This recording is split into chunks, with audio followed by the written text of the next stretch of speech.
Welcome along to the Western Fair Sports Center, home of the London Nationals and the stage for the second meeting between the Nationals and the Chatham Maroons. My name is Taylor Tsakoniatis. It's a pleasure to be joined here with you for tonight's game.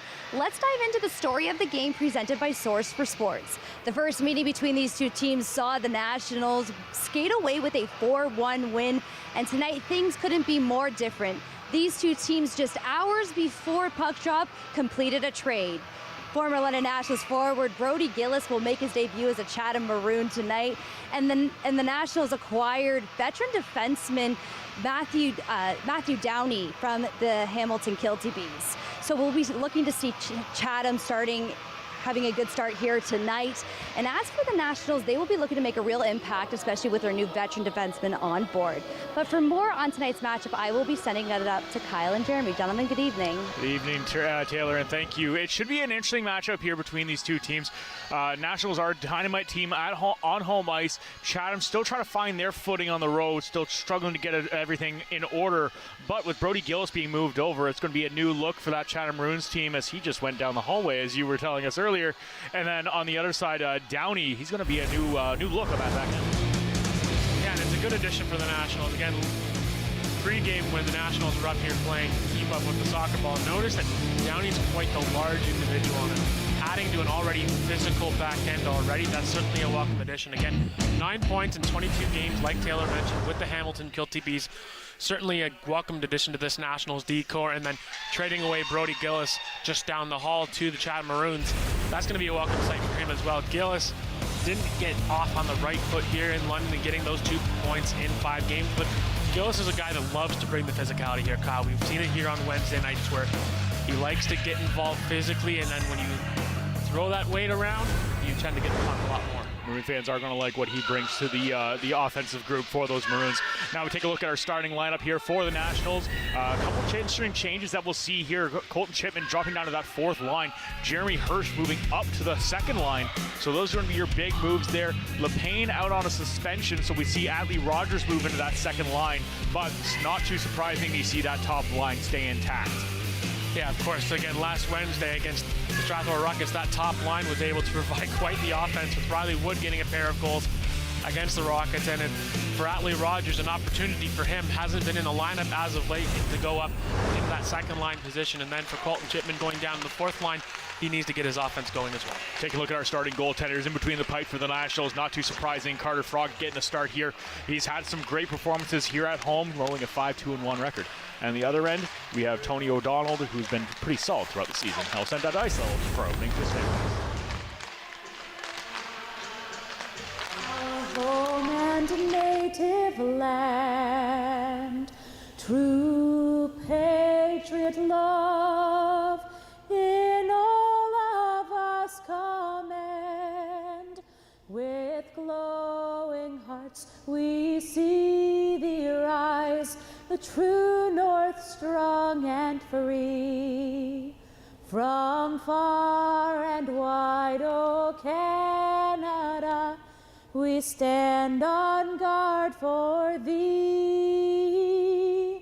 God keep our land glorious and free. O Canada, we stand on guard for thee. O Canada, we stand on guard for thee.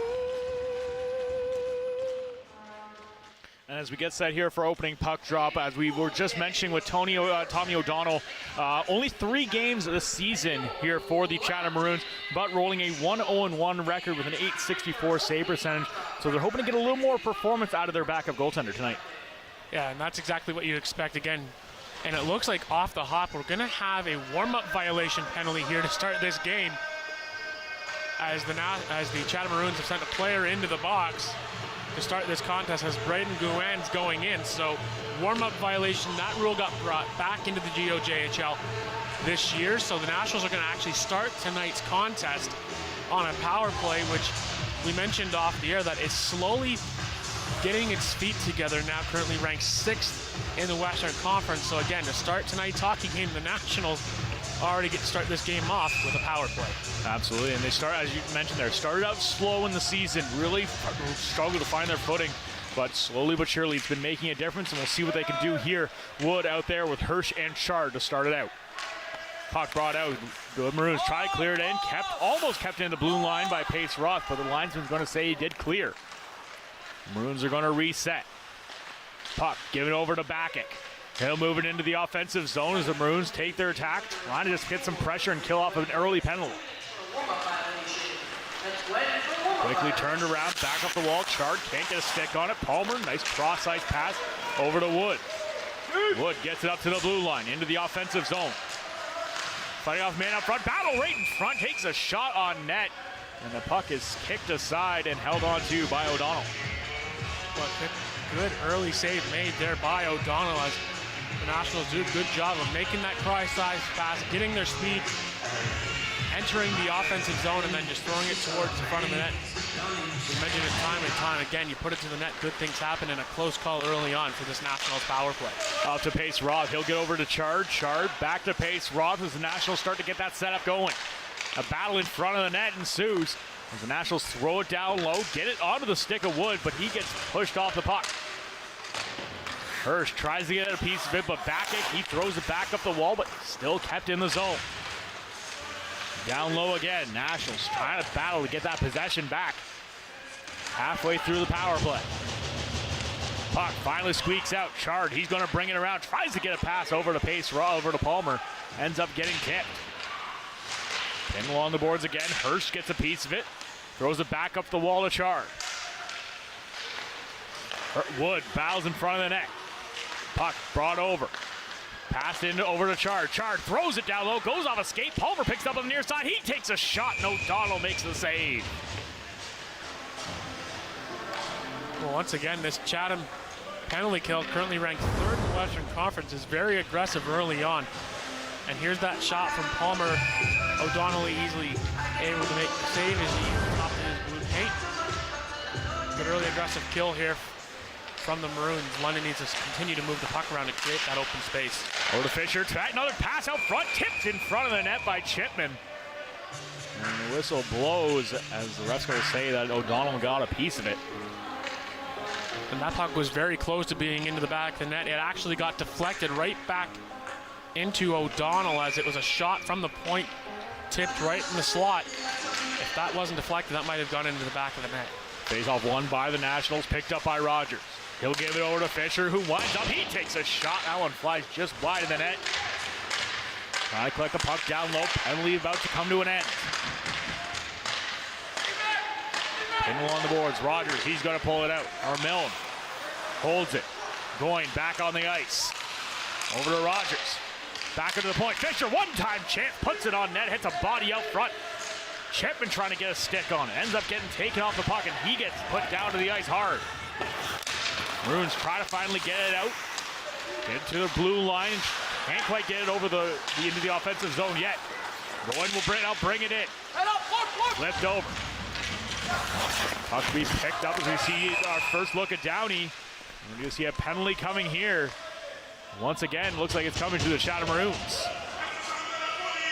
Yeah, roughing is going to be the call, and this happens on the newly acquired defenseman in Matthew Downey. Again, watch it here. As again, Downey gets this puck and then going in. There's the call right there for the rough. It's actually going to go to number 44, Brendan Gouin, on the play. So he goes right back in. He was the player who served the warm-up violation, and so early on, so far only 2.5 into this contest, he's in the penalty box twice already. Back up to the blue line. Pace Roth will set it up. Over to Chard. Chard walks in. He takes a shot, goes between the legs, but doesn't get onto the target. Froggett comes out. Gets his first touch of the game. Pace Roth will give over to Riley Wood. Wood to Chard, who takes the low zone with speed. Puts it down in the corner. Wood rims it around to Palmer on the far side. Wood goes right back in front, tries to get a stick on the shot from distance from Pace Roth. Nationals do hold the zone as Chard's going to put it down low again. Pass right out front. Palmer, backhand chance, rebound, puts it up high. Bouncing puck, and it does go in, but the ref waves it off. And that got dislodged. And also a high stick again. Palmer with the backhand. He gets a chance at a rebound and goes up in the air. Net is dislodged and knocked in by Jeremy Hirsch by the high stick. We certainly know with Jeremy Hirsch, again, Mr. Western Fair Sports Center, knows how to put the puck in the back of the net here at home, but for that time there, net came off and also knocked it down with a high stick. Maroons get the face-off win, will clear the zone. Fisher will pick it up, and he'll break the Nationals out as the second unit is on the ice. Puck's given over to Milne. Milne takes the zone. Nice pass over to Atlee Rogers. Back up to Fisher, over to Aerosmith. Quick passing between the Nationals. Aerosmith holds on, he fires, backhand chance down low, Milne can't quite bury it. Rebound chance, loose puck down low, and they can't get it to go. Maroons clear the zone, but the Nationals going to quickly try to move it back again. Puck just out of the reach of Aerosmith. Clears the zone. 30 seconds left, chance for one more rush here.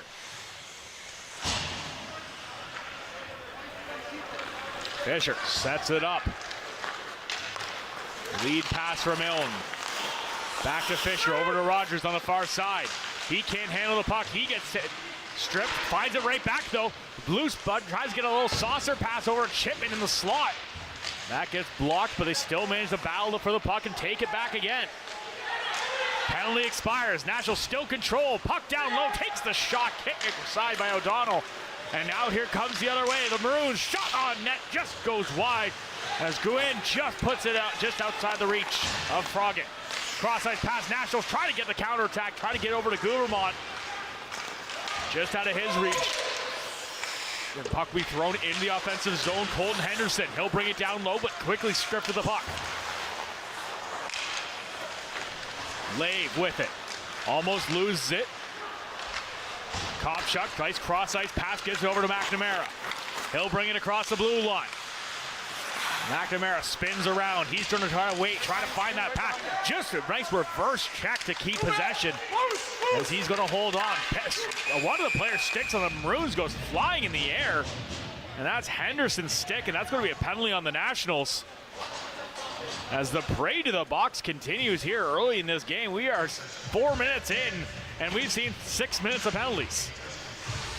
And this time it's the first one going to the Nationals, and Guvermont's going to go for interference. Again, the stick got taken out of the Maroons player, and the referee gets the arm up right away. So now Chatham will go to their power play for the first time in tonight's contest. They have the 4th ranked power play at 15.7%. Nationals penalty kill took a big hit in recent weeks, dropping all the way down to 7th at one point, but has clawed it back up to 5th. So it's been up and down for the National special teams. And here come the Maroons across the blue line. Jacob Kolchair, his first appearance on the line here for the Maroons. And the puck goes all the way down the length of the ice. Back it. He moves it back up the wall. Maroons on the attack. Crossing the blue line, walking in. Throws it right out front. That one misses its intended target, but kept it at the blue line. Backek again. Over to Kluchik. Back up to Backek. He takes a shot, finds its way through traffic. Saved by Froggett. Picked up on the far side. David Brown. Circles. Throws it down low. Cleary. Cleary takes a hit. Pace Rock puts him down to the ice. Gets it over to Milne. Milne waits. Tries to get the home run pass up to Chard. Does go the length of the ice, and Chard's going to be the first man on it. Pins it along the boards. Finding with Kluche and Backek. Puck comes out. Collected now by the Maroons. They'll bring it up the wall. Burke. Bouncing puck. Gets it up to Henderson. Henderson. He's battling along the wall with Palmer.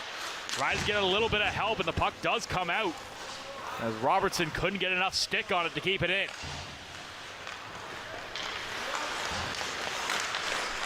Maroons again coming down. Graydon Jones.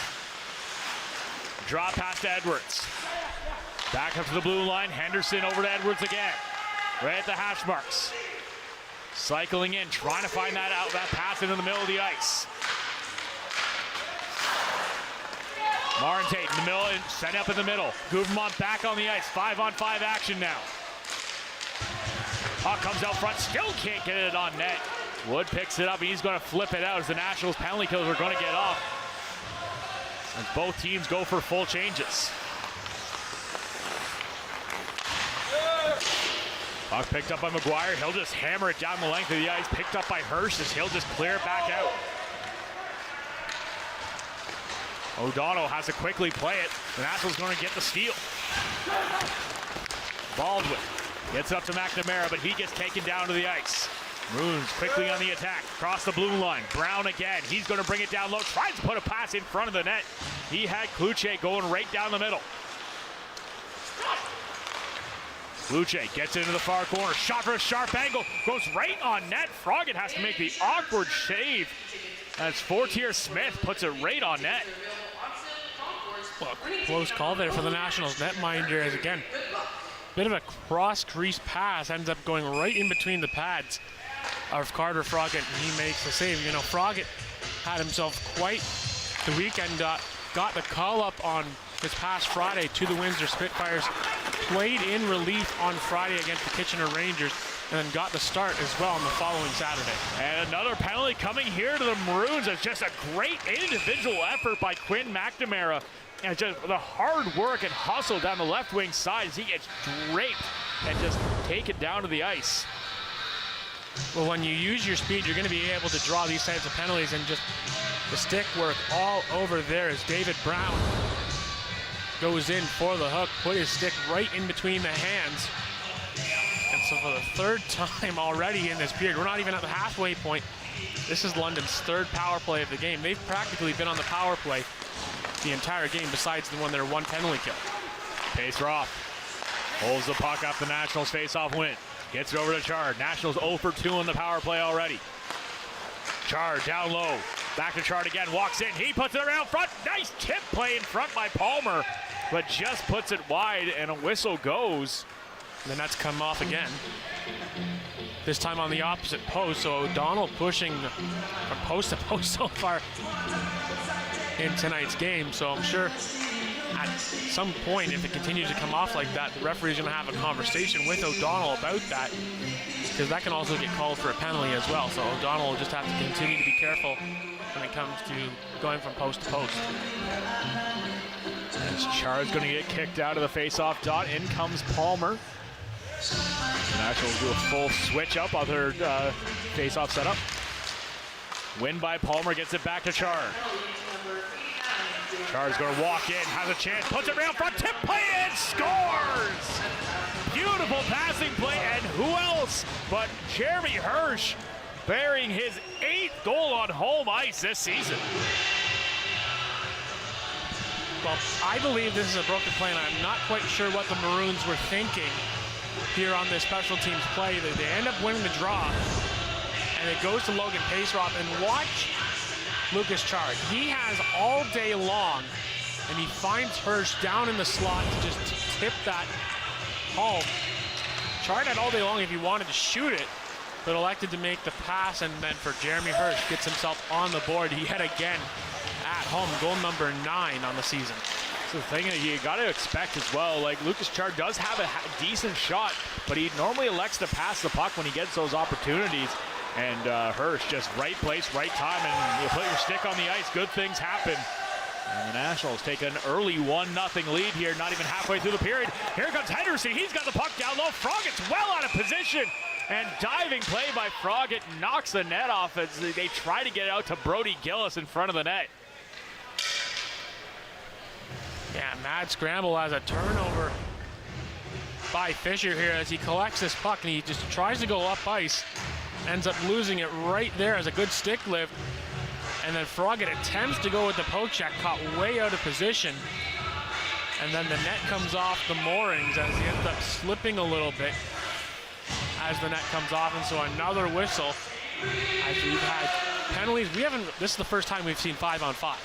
Yeah, we have had about a minute of 5-on-5 so far in this game. Shot quickly, and that one goes up high. It's going to catch the rafters. That last play as well, that puck just catches Michael Fisher's skate, or else that's going right onto the stick of Brody Gillis, who could get a goal against his former team. Just a good defensive play and a bit of luck, especially after giving that turnover in front of his own net. Picked up now by Lave off the face-off win. He gets quickly pressured. Puck comes up over to Atlee Rogers. Rogers across the blue line, tipped over, tried to get it onto the stick of Palmer. And Palmer's going to get pushed off the puck. Back up, Kopchuk tries to just stretch out for it. Puck's going to come over just a bit offside as Brown couldn't quite hold the line. And one thing you can tell by watching the Maroons here, they do are very offense-first minded here, as 78 goals on the season, which is more than the Nationals. But that being so offensively minded comes back to bite them on the back end. And we have another penalty once again. This time it's going again to the Nationals, and it ends up being Talon Palmer. So you talked about only having that man of a 5-on-5. Back to special teams we go. Absolutely, and we'll wait to see what the actual call is as the Maroons are trying to set up. Puck down low, trying to get in front of the net. Kopchuk just going to backhand it, send it down the length of the ice. Out comes O'Donnell. He'll just throw it hard around the boards. Picked up on the near side by Cloutier. Cloutier brings it in. He's going to make a nice little move, get down low. Still holding on to the puck. He'll get it over to Bakic. Bakic waits. Back to Cloutier. Cloutier tries to put it back out front. He goes off a stick of Chard. And here goes Chard. He's got Milne with him. Lucas Chard cuts in through the middle, tries to put it on net, but he gets a strip to the puck at the last second. Back over, Cleary picks up the puck, gets at the pace rod, thrown hard around the boards, kept in right at the blue line. Bouncing puck still kept in. Maroons going to hold the line. Walking down, Henderson, he takes a shot, shoots, and scores! And just like that, Colton Henderson ties it up at 1.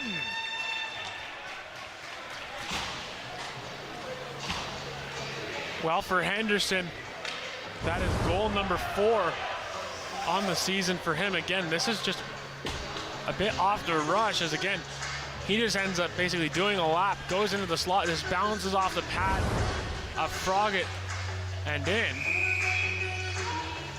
And they end up grabbing the puck on that play, so this potentially could have been tipped and a potential first goal, but we'll see. The puck comes out. We're going to lead a lead pass. That gets tipped on the way into the offensive zone. Puck rimmed around the boards. And does get cleared. Now will go down the length of the ice. Still holding on. Chip, and he tries to get a piece of it. He gets pushed off the puck. Big hit thrown right there by McNamara, as he takes his man down to the ice, and he is in pain.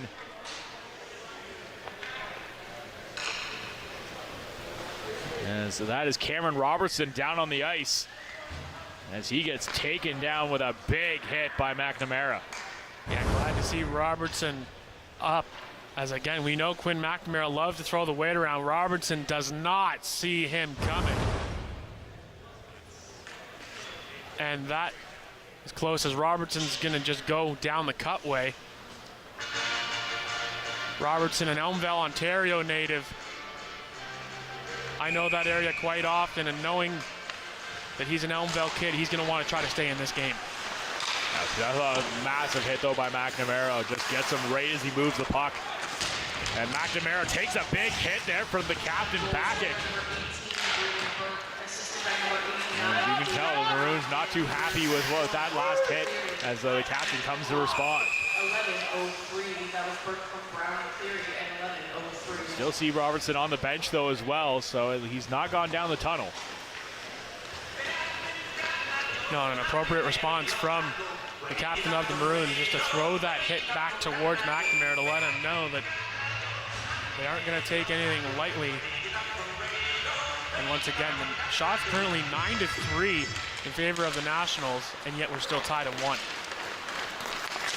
What happens when 80% of the game has been played on the special team so far? as the puck comes up right to the blue line, and another offside on the play.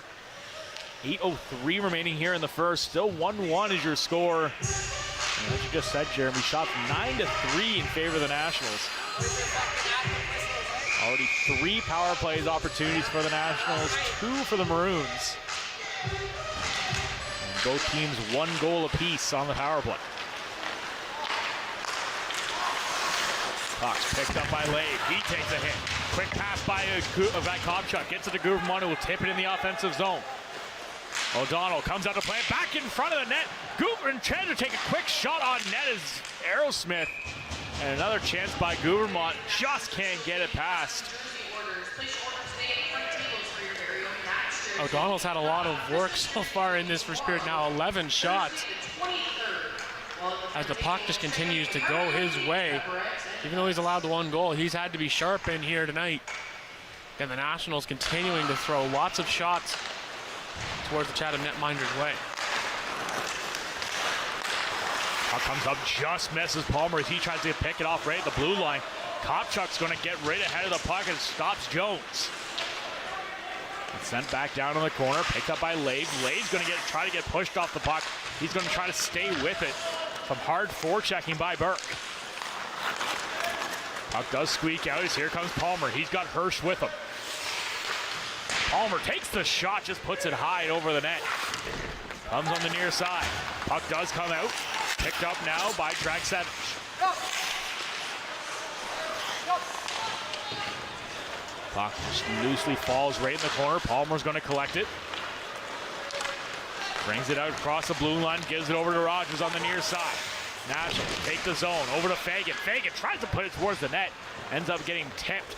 I've not seen too much of PJ Fagan so far in this game. And the puck's going to come right back out, right into the middle of the ice.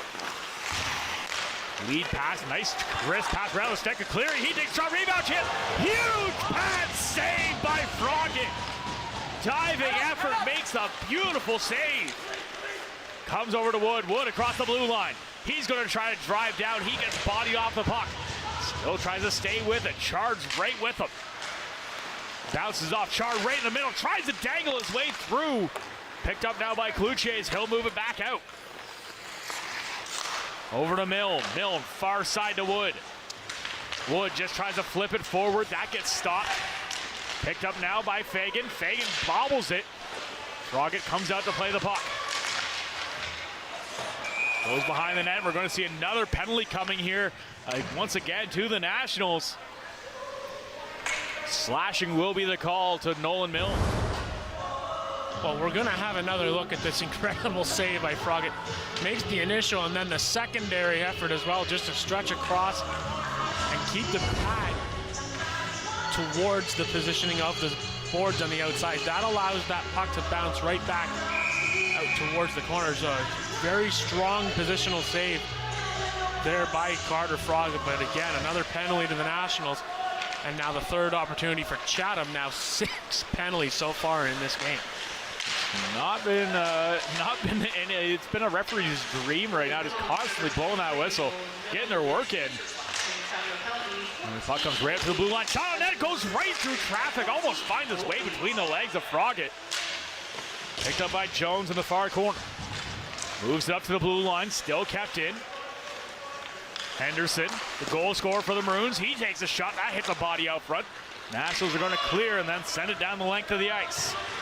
O'Donnell, he's going to be the lead man. Puts it quickly around the corner as he had McNamara closing in.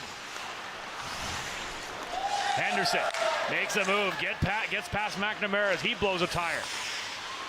Moves down in the corner, takes a hit by Kovchuk. Gouverman quickly moves it around the boards. That's going to go down the length of the ice and picked up by Bakic. Bakic, lead pass, gets it up to the red line. Into the offensive zone. Sends it over, puck gets tipped. Lave, he's going to put it behind the net. Picked up now by Gouverman. Gouverman, nice little backhand, will clear the zone, bring it down with another 15 seconds gone on the clock. 40 remaining on the power play. Bakic, lead pass, over to Kluche. Drop pass for Burke. Little spin pass, gets it down low to Cleary. Back to Burke, one-time attempt, tries to get it right onto the stick of Brown, but it gets tipped and back out in the neutral ice. Chris pass back over on the stick of Brown. He cycles, tries to get it past Chard. Over to Bakic, now Kluche back in front of the net, trying to get on the stick of Brown, it does, but Brown gets pushed off the puck before he can get the shot off. Nationals are going to clear, get some fresh legs as Milne takes the ice again. Nationals kill another power play. They are the Maroons are now 1 for 3 on the night.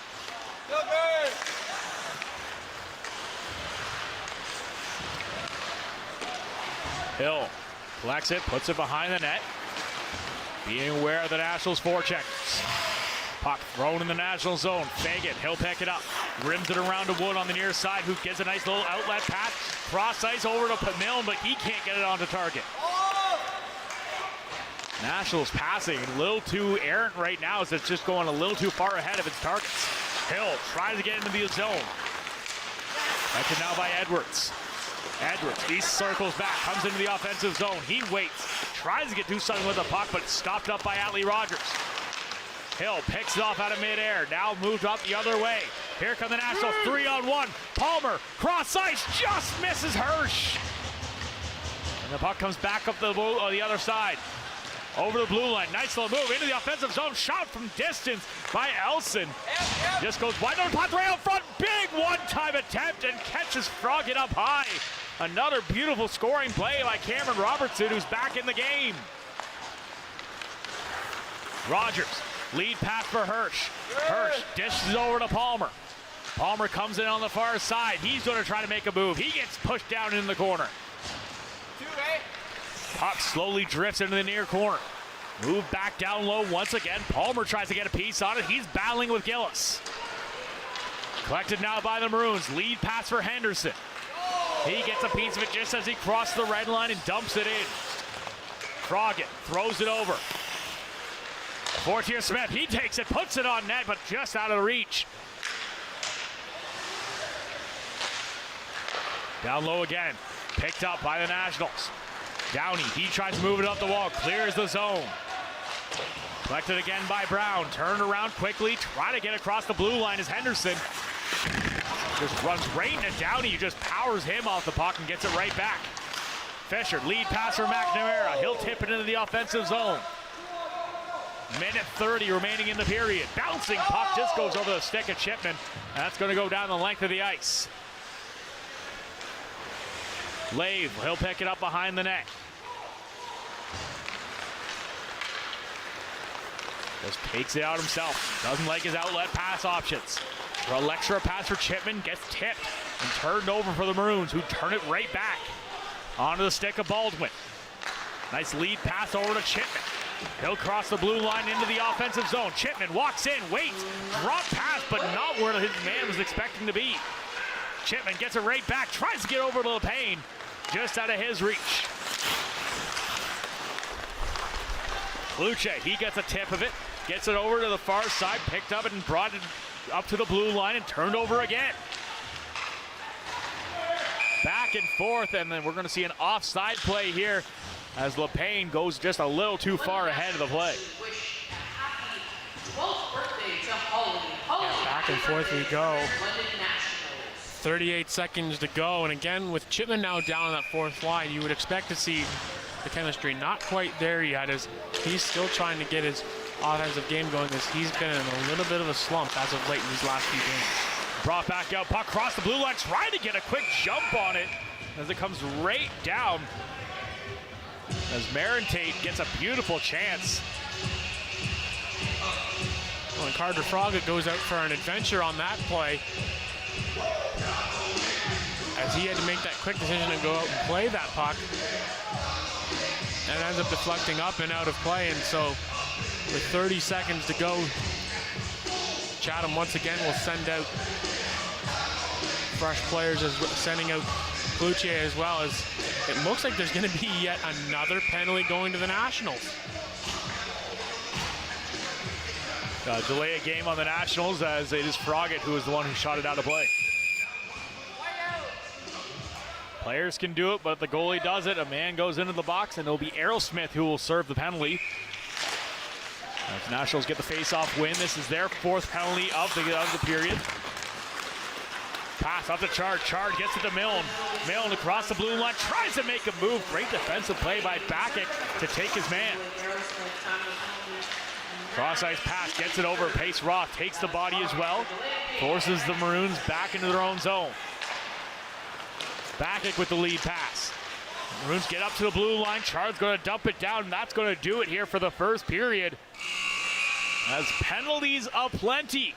16 minutes of penalties in our first period, and we will go into the first intermission with a tie game 1-1.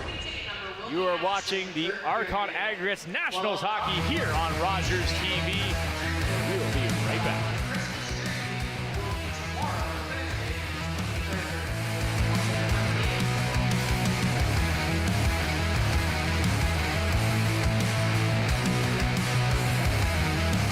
This program is brought to you by the following sponsors. This program is brought to you by Ignite TV. Now you're in command. Visit Rogers.com for more details.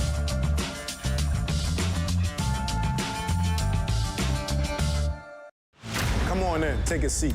Or better yet, look at this crowd on his feet. For aggressive D and knockdown threes, athleticism and speed, a spicy P. Spicy P, let it on the big stage. Yes, this season brings change. Yes, this team has turned the page. But it's still an OG thing, always a Scotty B thing. When you want everything Raptors, nothing but Sportsnet. For 25 years, you've been helping to make our roads safer by doing the right thing. You've been the designated driver, you've stayed over, called home, you've called a cab or a friend, and planned ahead. Let's keep doing the right thing. Support sober driving by getting yourself and your friends home safely. Do the right thing. Visit ArriveAlive.org to find out more. Arrive Alive. Drive sober.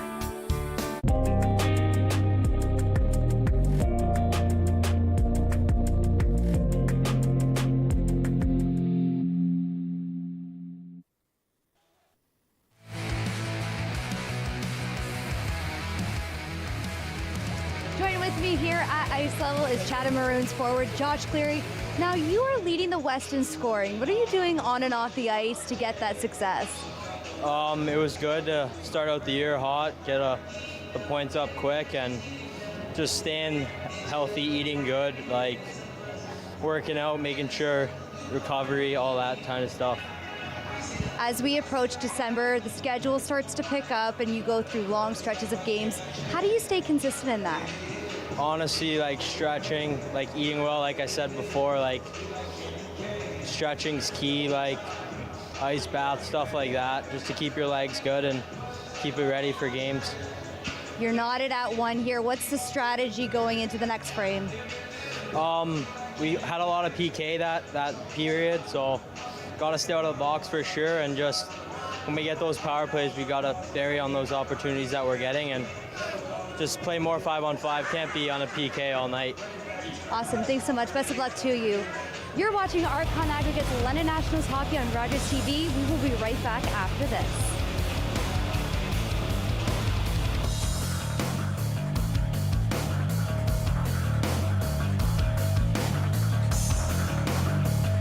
All I wanted was to see a movie.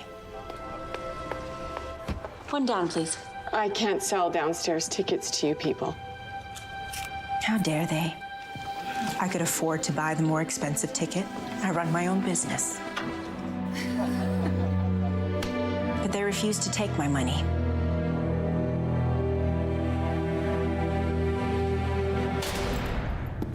They left me there all night. On what charge? They said I didn't pay the theater tax. But it was really about color. Sister Desmond, appeal this conviction and your community will stand behind you. Do you have any idea what this will do to us? So what are you going to do? Make it right. Viola Desmond's case inspired Nova Scotia's civil rights movement.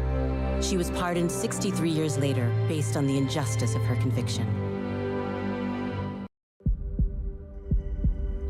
can be hurt. We can be bruised. We can be broken. Slowed down, confused, and even numbed. But we can't be defeated. We're built on a foundation that's strong. Our mission, unwavering. And together we'll beat as one.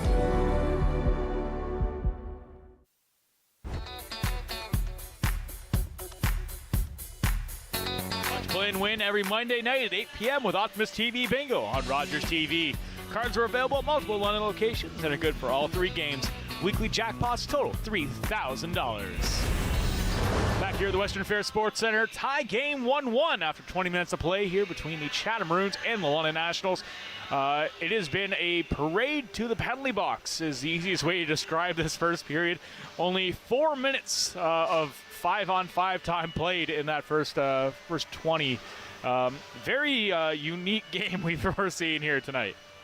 Yeah, and I mean, the Santa Claus parade was last Saturday, and they've just decided to continue that parade here tonight. Right off the hop, the Maroons get a warm-up violation penalty, and then they go to the penalty box once again, and then the Nationals decide to take a penalty. So, like you mentioned, 16 minutes of just special teams play.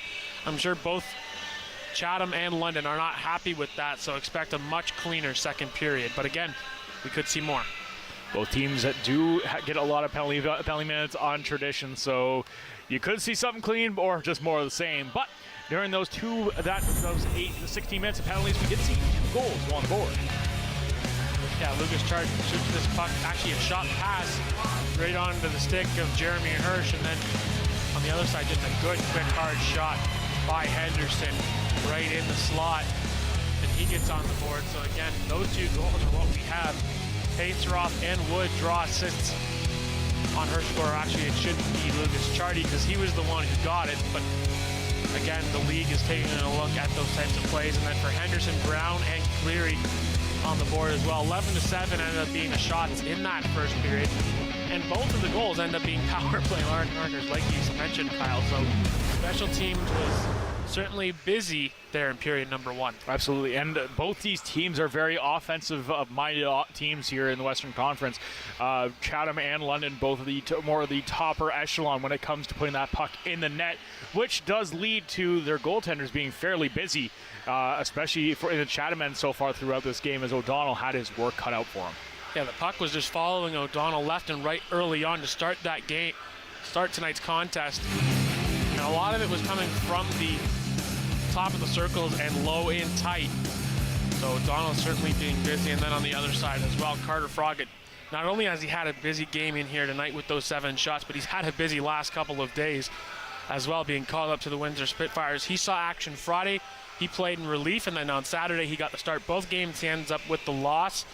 But again, just certainly busy action for Froggatt. Hey, you can never be too upset when you actually get that chance to show yourself in the big games as well.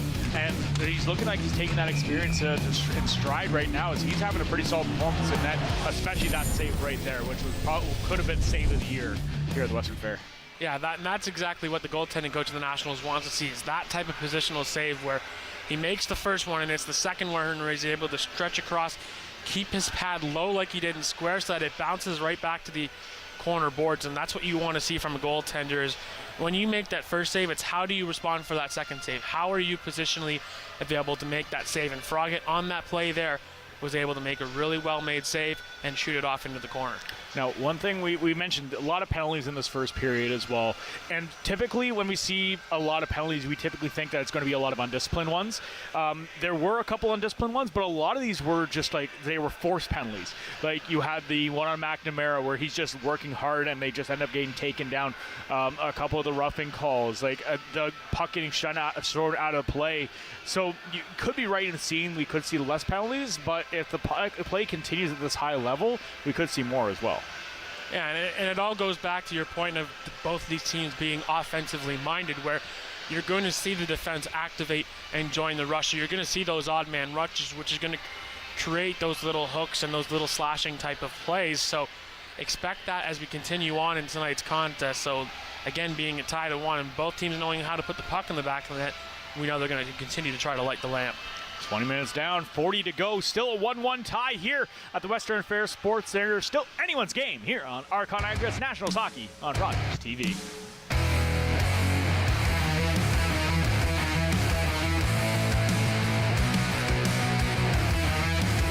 I'm Gosleigh. My name means everything. Tom Longboats. I am Wolf Clan, Onondaga Nation.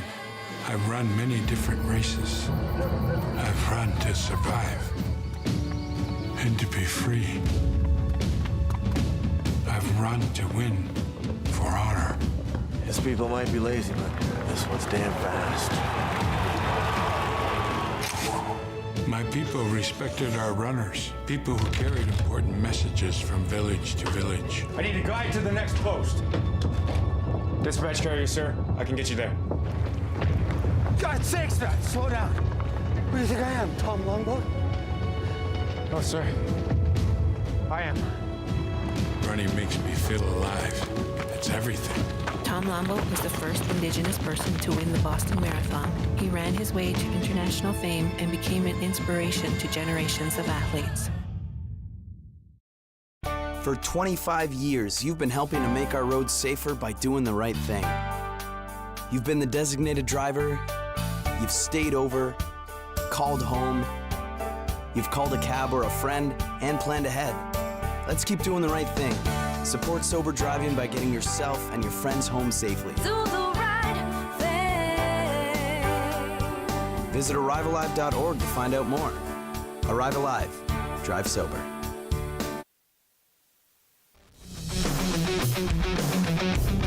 Welcome back to the Nationals Hockey here on Rogers TV. As we get ready for our second period of action, we take a look at next week's contest as the St. Mary's Lincolns are in town to take on the Nationals. As always, same time, same place, Wednesday night here on Rogers TV.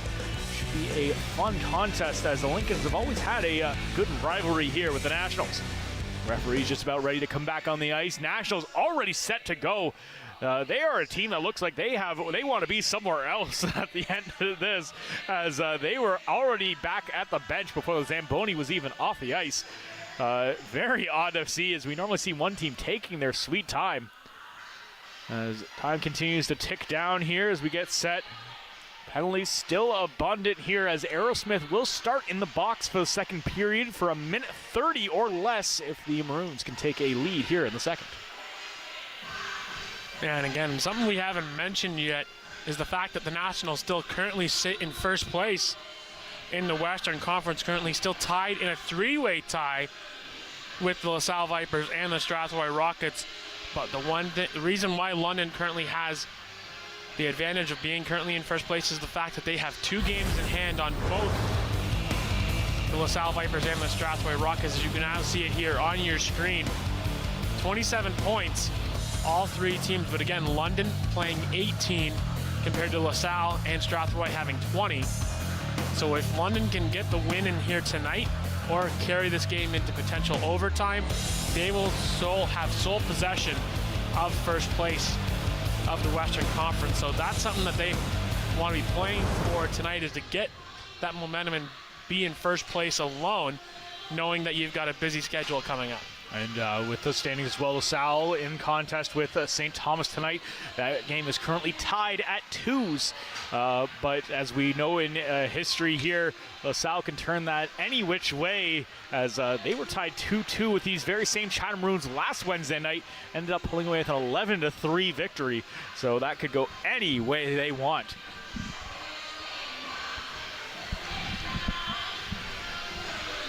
We get set here, Milne and Shard set up for the Nationals as their forwards. Out there with Lave and Kopchuk. Face-off gets won by the Maroons, picked up now by Brown, who quickly dumps in the offensive zone. Roggett comes out to play it, tries to put it up the wall, gets it out, and Shard's going to foot race for it. Potential 2-on-0 here, puts it right out front, tries to get to Milne, Milne puts it right on net. And O'Donnell has to make the awkward save right under his arm, but does get just enough of it to keep it out.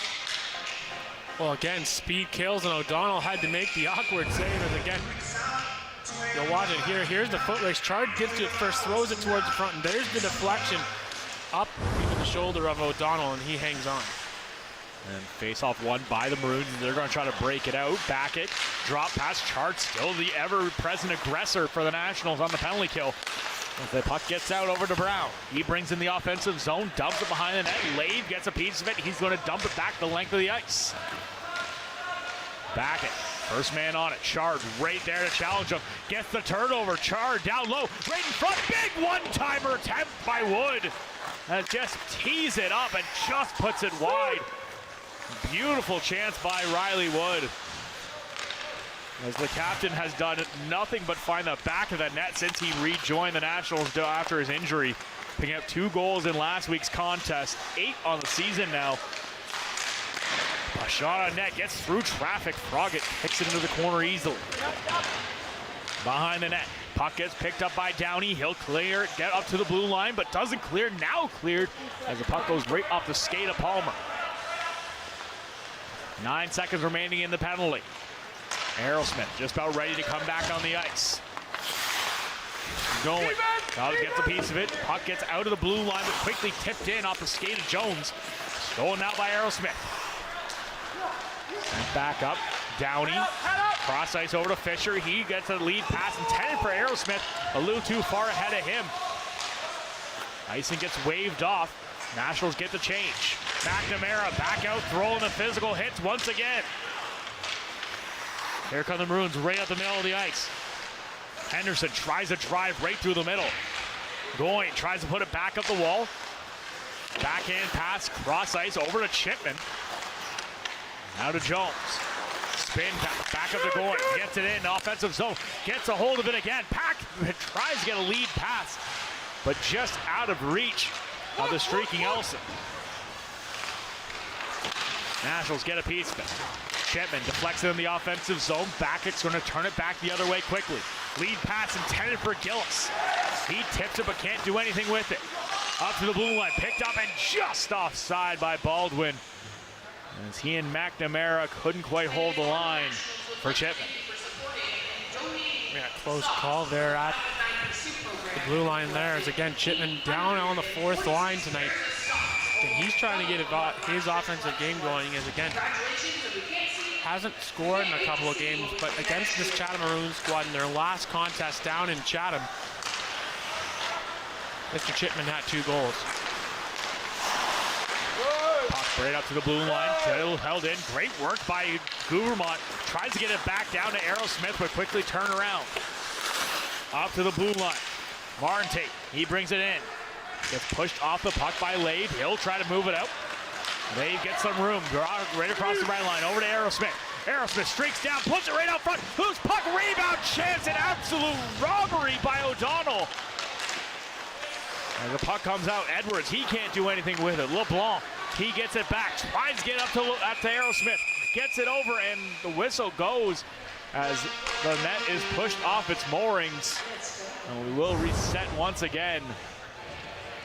And again, here's that speed of Aerosmith. He tries to throw this puck on, and it actually hits the pads. And again, as he pushes across, he does push it off. And he does try to make the attempt to put it back in its spot. And so referee Smith is just having the conversation with O'Donnell. As on either side of the ice, he's had some net trouble. Shot from distance, right on net, and gloved down by O'Donnell. And we'll do a quick reset off the face-off win. Palmer back in the face-off dot, taking in against Brown. Puck gets scrummed. Rogers tried to jump on it quickly. Gets a little bit of help from Hill, who he moves it around the boards. Hirsch and Palmer put it down into the corner. Hirsch again tries to foul for it. Cleary gets it up the wall. Stolen again by Hirsch. Down to Palmer. Palmer back out front. Nobody there to reach for it. And Rogers' stick just not long enough. Rogers back over to Palmer. Palmer fans on the puck. Rogers right there to get a piece of it. He tries to put it back in the corner. Stolen again, long pass. Right up to Cleary. Here comes Cleary. Walks in, shoots, and just a nice toe save there by Froggatt. Palmer back in the offensive zone. Backhand chance right on net. Right out front again. Hirsch can't quite get it off. And the net once again off its moorings. As our second period here is brought to you by Great White Wealth Management. As the Nationals getting a few chances here as they extend that shot lead. Now 15-9 here in the second. Yeah, and a good stretch pass here as it lands onto the stick of Cleary. He's on the foot race, gets the shot away, and Froggatt aggressive top of the crease, able to make the pad save, kick it away to the corner. Face-off won by the Maroons. They'll move it up the boards. Cross into the offensive zone, gets it up. Picked up now by Henderson, but just offside. As one step ahead, it was Aiden Edwards. This was actually blown down by the back official, and I think they're going to call it a glove ahead. And so, yes, indeed, the face-off is actually going to come to the opposite side of the neutral zone. And London sends out their top unit again with Milne, Chard out there as well as Riley Wood. Martin Tate wins the face-off. Sends it back as the Maroons will try to break it out. Martin Tate, nice little touch pass, gets over to Edwards. He takes the blue line, moves it down.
off and down low by Downey, and right on net and be held onto by O'Donnell.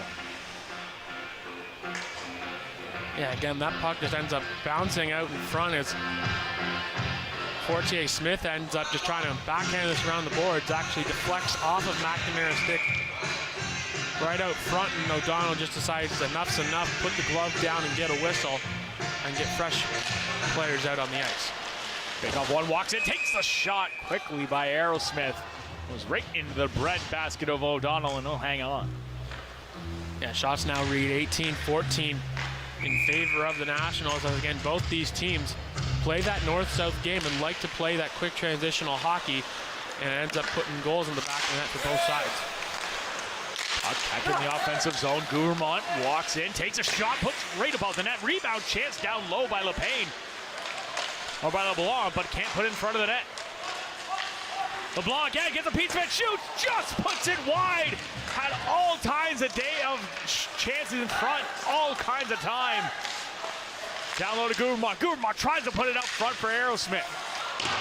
LeBlanc comes right back in, and we're going to see another penalty coming. It'll be Gourmont who'll be heading to the box. High sticking is the call. Gourmont goes to the box, but watch this play out in front. Just the bouncing puck goes right onto the stick. Had all the space in the world up top. And then it ends up going all the way through, and then Gourmont in the corner boards ends up getting his stick up high in the neck area, and the high stick penalty goes to Gourmont. And so now Chatham gets its first power play here in period number 2. LePayne, a little snake bit, LeBlanc, a little snake bit in here, as here come the Nationals. Chard losing his feeder. He had a big chance at a 2-on-0 with Milne right with him. Walking in, Brown takes a shot, caught right in tight on Froggatt. Froggatt makes a tough glove save, but hangs on. Yeah, a drop pass right at the blue line onto the stick of David Brown. Brown has the shooting space, but Froggatt showing that confidence top of the blue paint and able to just flash a little bit of that leather. Not quite Windmill Wednesday, but enough to get a good save made. Face off one by the Maroons. And they'll set their power play. Puck bought right in tight. Stolen again by the Maroons. Kluche holds it. Almost gets knocked over. Puts the puck in front of the lane right in the slot area, but can't quite get the shot cleanly off. And it goes right to Burke. Still hold on to. Back to Kluche. Cross ice to Bakic. Puck thrown right down low. Back up to Bakic again. Kluche winds up. Fakes the pass, fakes the shot. Now Bakic puts it on net. Tipped in front of the net. Goes right over. Fagan throws a big hit down in the corner. Brown, he'll pick it up. Cross ice, finds Bakic on the far side. Doesn't handle it quickly enough to get a clean shot off. Puck does clear as Kluche will collect it. Long pass from him, just out of his reach of his intended target, and going to go for icing. So the Maroons going to go all the way down into their own zone with 42 seconds remaining in the penalty to Gourmont. Yeah, another interesting note as well is there's actually 4 players not in the lineup tonight for the Nationals. No Josh LePayne, as he's got a 5-game suspension for a discriminatory offense, and then for the Chatham Maroons, they do not have Sam Warner, Aiden McKinley, or Owen Kelp, as those 3 players all got suspended this past Sunday down when they played the Legionnaires. So 4 players out of tonight's game with suspension. So next time these two teams play, it might be a very different looking rosters, at least for the Chatham Maroons. Puck picked up by McGuire. Sent around behind the net. Maroons trying to get a lead pass going, but the puck just not settling down for them.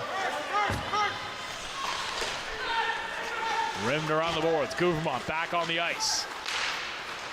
Lead pass gets tipped right off the stick from Baron Tate. Now back behind the net. Froggatt comes out to play it. Backs it around just out of the reach of Kopchuk. Another penalty coming once again as the Nationals going right back to the box. As Milne's going to get a call for charging. Millen a little upset about it. Millen already going for unsportsmanlike in this contest, and now for the charge. As he ends up hitting his man from behind, not exactly what you want to do there. And you could have called that roughing, could have called that a hit from behind, but nonetheless, it's going to be a charging call, and once again, Chatham to the power play. Ball comes out. Maroons now 1 for 5 on the night. Played over, walks in, trying to get a shot on, fakes it, elects for the pass down low. Stolen by Kluche. Moves it back up, over to back to the top of the blue line. Dished it down to Brown, put it right out front, right past the stick of Cleary. Never seen a penalty coming this time to the Maroons. Back and forth, the penalties continue in this contest. And going to the box this time is Braden Burke, as this penalty actually happens in the slot. As again, watch here, it's gonna go from the middle of your screen to your left. As he's in the middle of the ice, he takes a shot from behind, and there's the whack right there, and the back official calls that, and that'll be a slash. For the next minute and 38 seconds, we're gonna have 4-on-4, and then the Nationals will have an abbreviated power play. And so the Nationals currently have Fisher, Chipman, Rogers, and Downey out on the ice for the 4 players. A lot of open ice, a lot of fast place action set replayed here. As lead pass gets out of reach, picked up by Kluche. He tried to battle with Fisher behind the Nationals' net. Downey, just great work, keeps with it and gets the steal. Downey's going to try to move it out, up to the red line. He's got 2 Maroons just smothering him as he goes right on the net and forces the face-off. So the Nationals get a second offensive zone drop. Well, just a smart play overall there from Downey. He knew he had 3 Maroons draped all over him, tried to dump it in, ends up putting the shot right onto O'Donnell and puts the glove down. But again, just the wherewithal there from Downey to not just fly by, just to stop up right in front of O'Donnell and force him to cover up to create another offensive faceoff. Pace-Roth sends that pass over, collected again. Pace-Roth right at the top of the circle. He takes a shot, just puts it wide. Saw some daylight on the blocker side. Palmer tries to stay with the puck, stolen back by the Maroons. They'll move it out, cross the red line into the offensive zone.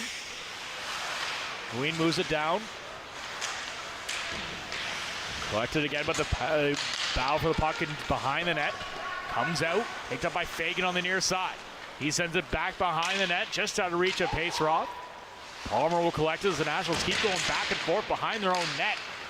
Really having trouble trying to get that outlet pass going. Now it comes over to Palmer across the blue line. He tries to cut into the middle. He gets knocked down. Another penalty coming. This time a hard-working play by Palmer as he will draw the tripping call. As into the box goes Tyler McGuire. Yeah, nice little inside-out move there by Palmer, and then there goes the stick of McGuire. And at this point, I don't think we can call it a parade. It's just a straight-up machine, factory machine into the penalty box as players just continue to carousel in and out.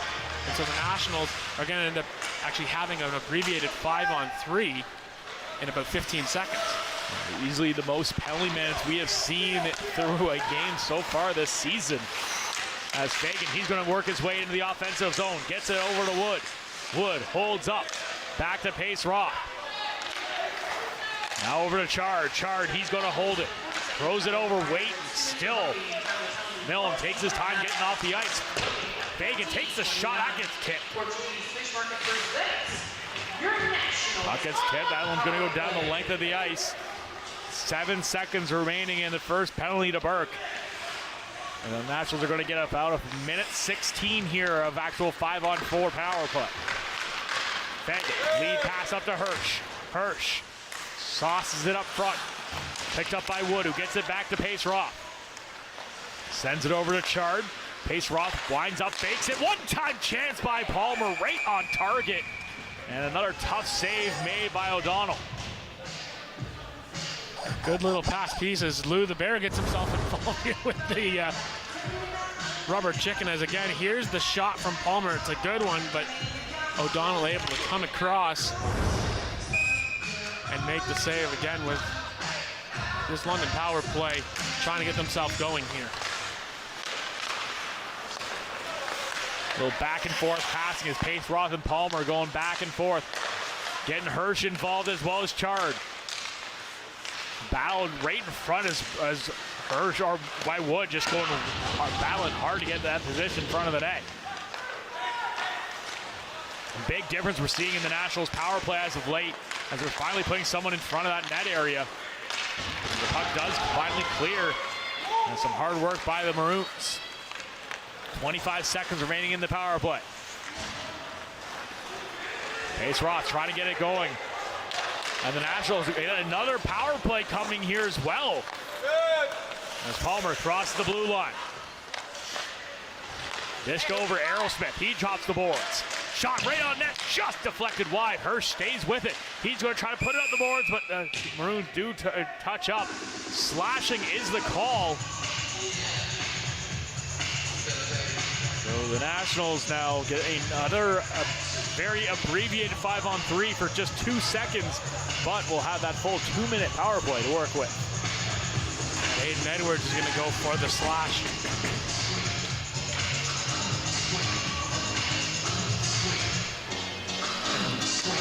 Again, the carousel just goes round and round into that penalty box.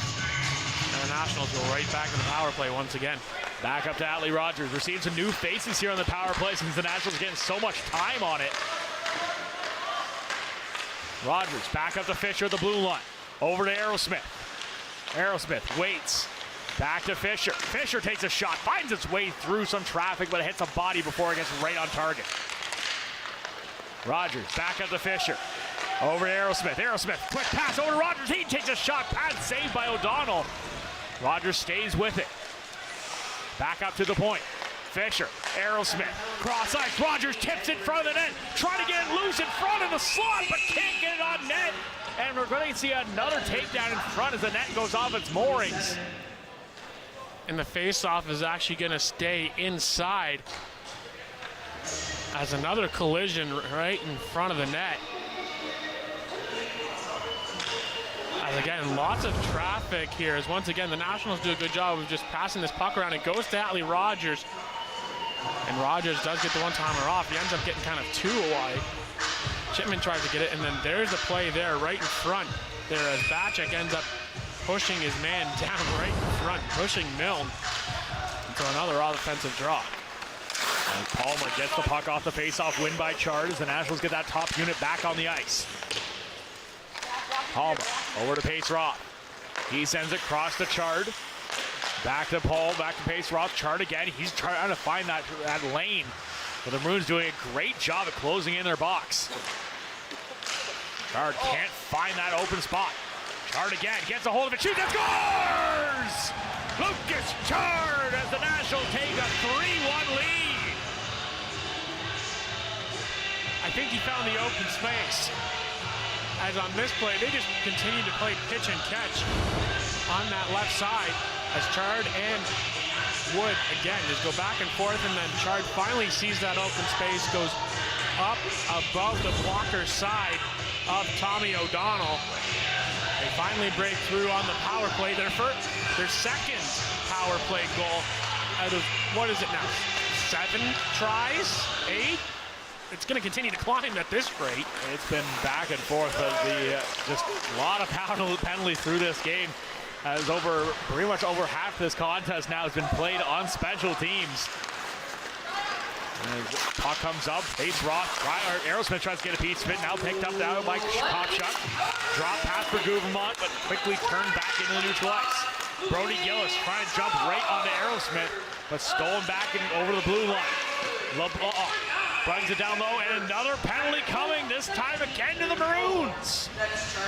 I actually believe this one's actually going to go to the Nationals, and it's going to be Aerosmith, and he's going to go for a slash. This is a retaliation call. Here's again, Aerosmith gets the stick in there, and then here comes this out of there, and that's going to be the play there that gets the call. slash on his former teammate Brody Gillis, as those two were on a line together for a little while. Yeah, Gillis getting under the skin of Aerosmith, and Aerosmith gave the little retaliation shot. The referee calls that, so now another opportunity here for the Maroons. They actually get to close out this period on the power play. Fisher and Kluche just go at it right along the boards. Another shot comes from distance. McNamara down on the ice after that play, as the Maroons need to find something here.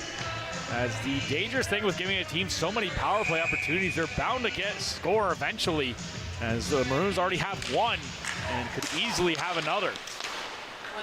Back it. Nice crisp pass. Puck brought down low. Still waiting, trying to find it out front. Gets tipped and now sent back up the boards. And we're going to see a high stick play on the puck. So the puck will just be blown dead. And it looks like Baldwin on the bench in a lot of pain as well. Not quite sure what caught him, as he is down on a knee in the tunnel. Let's see if we can eventually find out exactly what happened to him. But the face-off right in the Maroon zone. Nationals get a quick face-off win and put it right on net. And another save, this time made by O'Donnell. And so we found exactly what happened to Baldwin on the play, and it actually comes right off the draw. As a face-off one, then gets the stick right into the midsection. And that, my friends, that clearly hurts off a draw, knowing when you're a centerman, you got to be careful. You're going to get a stick like that, and that there feels like a chair shot into the midsection. And Baldwin, as clearly days, he's still down and feeling the effects of that stick. Cup can only protect so much. Not a great place to get hit, as the puck goes up into the netting, and the faceoff is going to come out of the Maroon zone with 1:12 remaining here in the period. If the Nationals do hold on here with the power play, the Maroons will start a third with 6 seconds of power play time. You can see Baldwin still down in the the tunnel going to the back. Picked up by Milne. He'll collect it and just dump it into the far corner. Collected by McGuire. He moves along the boards. Picked up by Gillis. Gillis battling for the puck with Chard. Does get it out. Brody Gillis makes his move. He's going to bring it down. Tries to make his way through. Takes a shot. Puts it just over the net. That is a determined man right there. Brody Gillis just driving his way into the offensive zone and just puts it over the shoulder of Carter Froggatt. Well, you can see why the Chatham Maroons traded for Gillis, just being able to get the rush, make a little inside-out move on Paceroth, and he almost found some daylight up above the glove of Carter Froggatt. As the game's been going on, we're seeing more and more of Brody Gillis as well, earning his coach's favor so far through this game. As the puck comes into the defensive zone, as Jones will pick it up and break it out for the Maroons. A diving play down low by Wood, as he gets a hold of it, tries to get a little backhand pass over to Palmer, but it's all for naught as we collected again by Jones. Across the blue line into the offensive zone. He takes a big hit by Kopchuk. He gets taken down to the ice, as the Nationals will clear the puck once again.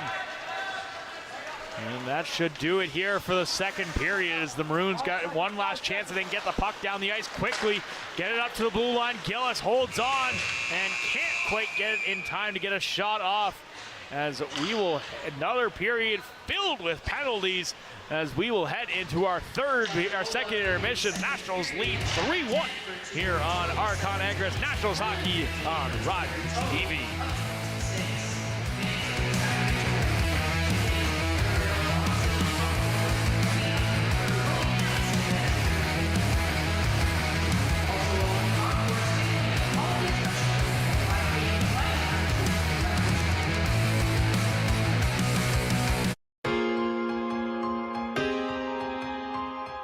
I'm just finishing up my 5th year volunteering here with Rogers TV. I've learned all aspects of how to put on a TV show, both in front of the camera and behind, and working with some great volunteers, learning how we do everything in front and behind the camera. To me, being a volunteer is helping giving back to the community and making sure that we put on a quality program for our viewers to watch and being out there and making sure it's done properly. Just get out and volunteer. You'll have a great time. You meet a lot of great people and you'll really enjoy it. And you'll, surprisingly enough, you'll get recognized out in the community for your volunteer work. There's not a day goes by or a week goes by that I don't find somebody who says, hey, I recognize you from doing this show or that show. So get out and volunteer. You'll have a great time doing it. And we're always looking for great volunteers, so don't be afraid to get out and help.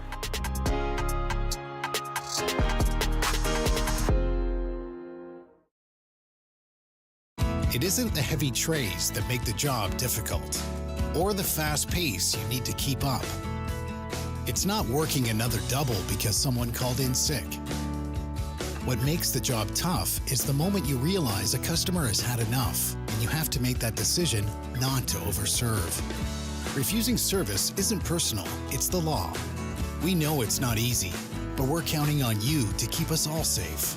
Thank you, servers, for doing the tough job.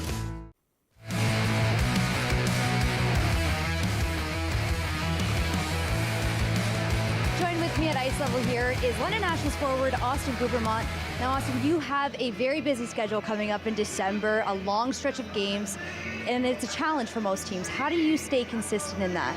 Our coach, he calls it a 2-day rule, 48 hours. You want to be getting rest, eating well, staying hydrated, you know, just doing the right things off the ice to be able to perform on the ice in and out every night.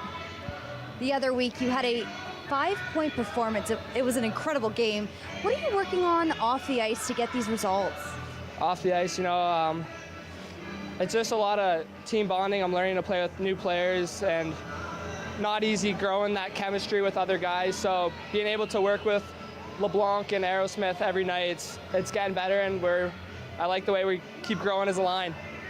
And finally, it has been a chippy game here, back and forth quite a bit. So how do you plan to close out the game tonight? I think the boys just get pucks deep, stay out of the box, and stay physical, shots on net. Thank you so much. Best of luck tonight. You are watching Archon Aggregates London Nationals Hockey on Rogers TV. We will be right back after this.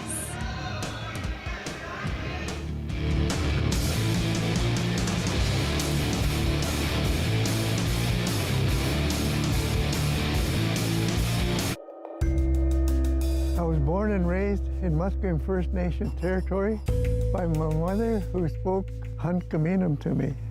As a child, I ceased using my mother tongue, as to use any language other than English was considered not being Canadian, so I was told.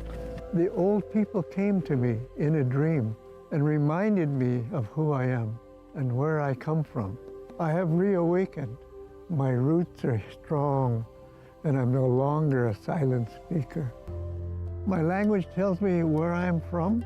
It defines me and guides me to teach others to learn and understand our culture and traditions.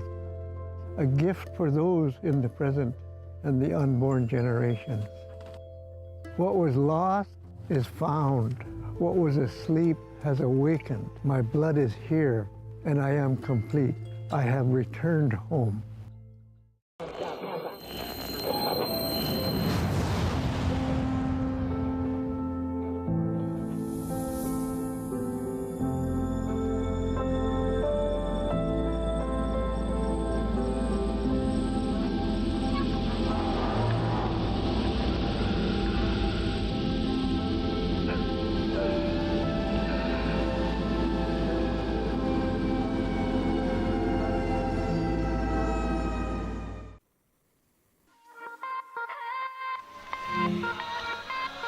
Game Day London takes readers behind the scenes and beyond the box score, offering news, analysis, long form, and interviews, all produced by local journalists. Catch the coverage at GameDayLondon.com.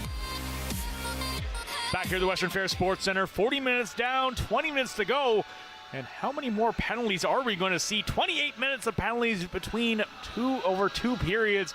Probably my most penalties I've seen in my 8 years of being covering this hockey team. It's a lot of minutes going on the board, but nevertheless, it's only a 3-1 lead here for the Nationals. Yeah, and again, if my math is right, which most of the times it isn't, but I calculated it out of the 14 penalties, that times that by the 2 minutes each, that's 28 out of the 40 minutes played. We've only had 12 minutes total so far in this contest of 5-on-5 hockey so far in this contest. And it's not like this game has been dirty, physical to that nature. It's just been undisciplined penalties, penalties that you kind of just have to take when there's a good chance off the rush. So again, both teams, just that carousel of the penalty box continues, and yet both teams have recorded special team goals just because of the fact that there's just been penalty after penalty. A lot of penalties have led to a little bit of offense here in the second period as Nationals put 2 more up on the board, and just some nice play overall by the Nationals as they get just exactly what they need to get back in this contest. Yeah, and it all starts with Nolan Mill getting lost behind the coverage right here, and again puts that shot 5-hole as Tommy O'Donnell not quite able to secure the bottom portion of the net, and then Lucas Chard with Riley Wood playing a bit of pitch and catch. You talked about on that second goal, Kyle, how they were trying to find that open space, and they were able to do that. As again, Wood able to draw assists on those 2 goals as well. I believe he's now up to 3 points now on the night, and then Fagan and Hirsch draw assists. So a multi-point night already for Jeremy Hirsch, a multi-point night for Riley Wood. So the Nationals offense still clicking with those top players in their lineup. Absolutely, it's been a great look for the Nationals offense. Not to mention, though, the great play we have seen from O'Donnell between the pipes for the Maroons. He may have got 3 behind him, 2 on the power play, 1 a clear-cut breakaway. Otherwise, he's been fantastic tonight. Yeah, and again, with all of the special teams play, the goaltenders are having to come up sharp. And O'Donnell's had a lot of these types of shots from kind of low right near the goal line, a lot of in tight, one-timers out near the top of the circles. He's been really good in tight tonight so far, and that's why he's kind of been the reason why this game is where it is, with Chatham only being down 2. Yeah, absolutely. On the other end, Carter Froggatt, basically what we expect out of him. Just solid play, end-to-end, making some big saves, and as we said, he's been just top of the game tonight. Yeah, top of his game, top of the blue paint, aggressive goaltending, not afraid to go out and play the puck. He did get a delay of game penalty himself for shooting the puck out of play, but his net front play has been really strong in here, and able to find loose pucks, able to get that glove going early on. And again, for Froggatt, he's had a busy week, again, being called up to the Windsor Spitfires over the weekend and then coming back here to the Western Fair. He's been really solid in here tonight. And so far, again, one of the reasons why the Nationals have one of the top goaltending duos here in the GOJHL. Absolutely. It's been fantastic all season long, and it continues throughout tonight. Now, aside from just cleaning up the penalties and get that discipline undergoing, what do the Maroons need to do here to try to come back and try to tie this game up? I think for the Maroons, they need to generate more net front traffic. We've seen a lot of shots from them generated from the point, and especially when they get to the power play, they like to go to the top of the circle and get the shots away. But if they can generate more in-tight chances, they can beat Carter Froggatt down low into the back of the net. And then on the other side, for London to continue to be up by 2, that you want to continue to generate the offense and put the puck in the back of the net. And with Chatham having that power play to start the 3rd period, the Nationals need to come out strong on the penalty kill. All eyes continue to be on Brody Gillis for the Chatham Maroons as he throws to a couple big options here late in that second period. Could be a dangerous threat here in the 3rd. 40 minutes down, 20 to go. We'll see which team reigns supreme here on Rogers TV.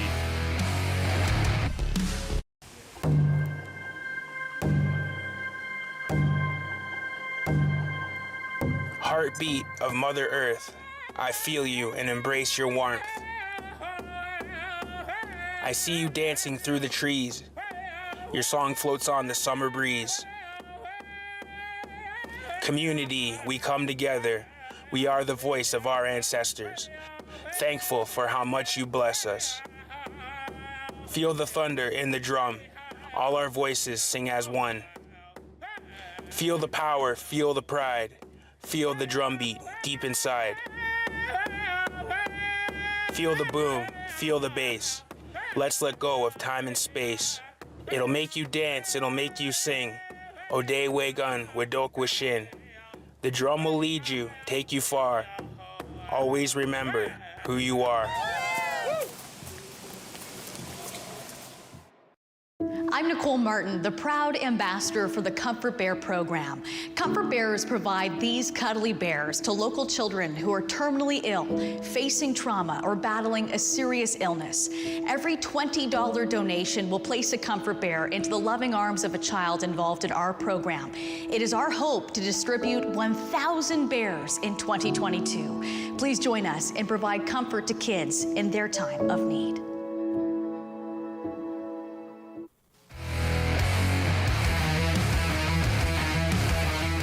Nationals return to action next Wednesday night here at 7 p.m. on Rogers TV as they welcome the St. Mary's Lincolns. As the Nationals continue to try to hold on to that top spot in the Western Conference. Win tonight will guarantee that they hold on to it again. But we'll see if they can continue their luck next week. It's the Nationals team that is still trying to find themselves in this game. They've been doing well getting the puck behind the net, but that parade to the penalty box has been all but apparent here. 8 penalties on the night here for these Nationals. We'll start with another one ending here. Just 6 seconds left in the penalty to Austin Gubermont. As we will see what can happen here as the Nationals are ready to join the ice right now as we wait the Chatham Maroons and the refs to touch the ice here. Shots 26-17 after 40 minutes of play. Maroons have really struggled to try to find a way to get pucks on the net. Nationals' aggressiveness just a little too overpowering for them so far. Yeah, that Nationals penalty kill so far, only allowing the one chance so far as Aerosmith heads into the box to serve his final 6 seconds of his penalty. And again, the Nationals being up by 2, they win. They'll have sole possession of first place. But they got to be able to do a good job and close this game out. As we know, Chatham's going to come out strong here and try to push the Nationals here to close out these final 20 minutes as we have a shot of PJ Fagan, 61st overall selection of the London Knights in the second round. Hasn't seen the ice as much as he'd like to have in tonight's contest with all the penalties that have been taking place. So we'll see if PJ Fagan can get himself on the score sheet here tonight. He got himself on it last week against Strathroy, looking to continue his point streak. Absolutely. And now just looking around the rest of the Western Conference, the other games to keep an eye on as the LaSalle Vipers are currently up now 5-2 after 40 minutes of play on the St. Thomas Stars. So one of the other 2 teams still holding on to that top spot as the Vipers look to continue their attempt to get locked down that first place position. Nationals do have 2 less games than both teams ahead of them and have 2 more games left to play this week. Initial face off and the Maroons bring it down, get a quick shot on net as the penalty to Aerosmith does expire. Well, the face off to the left-hand side of Carter Frog.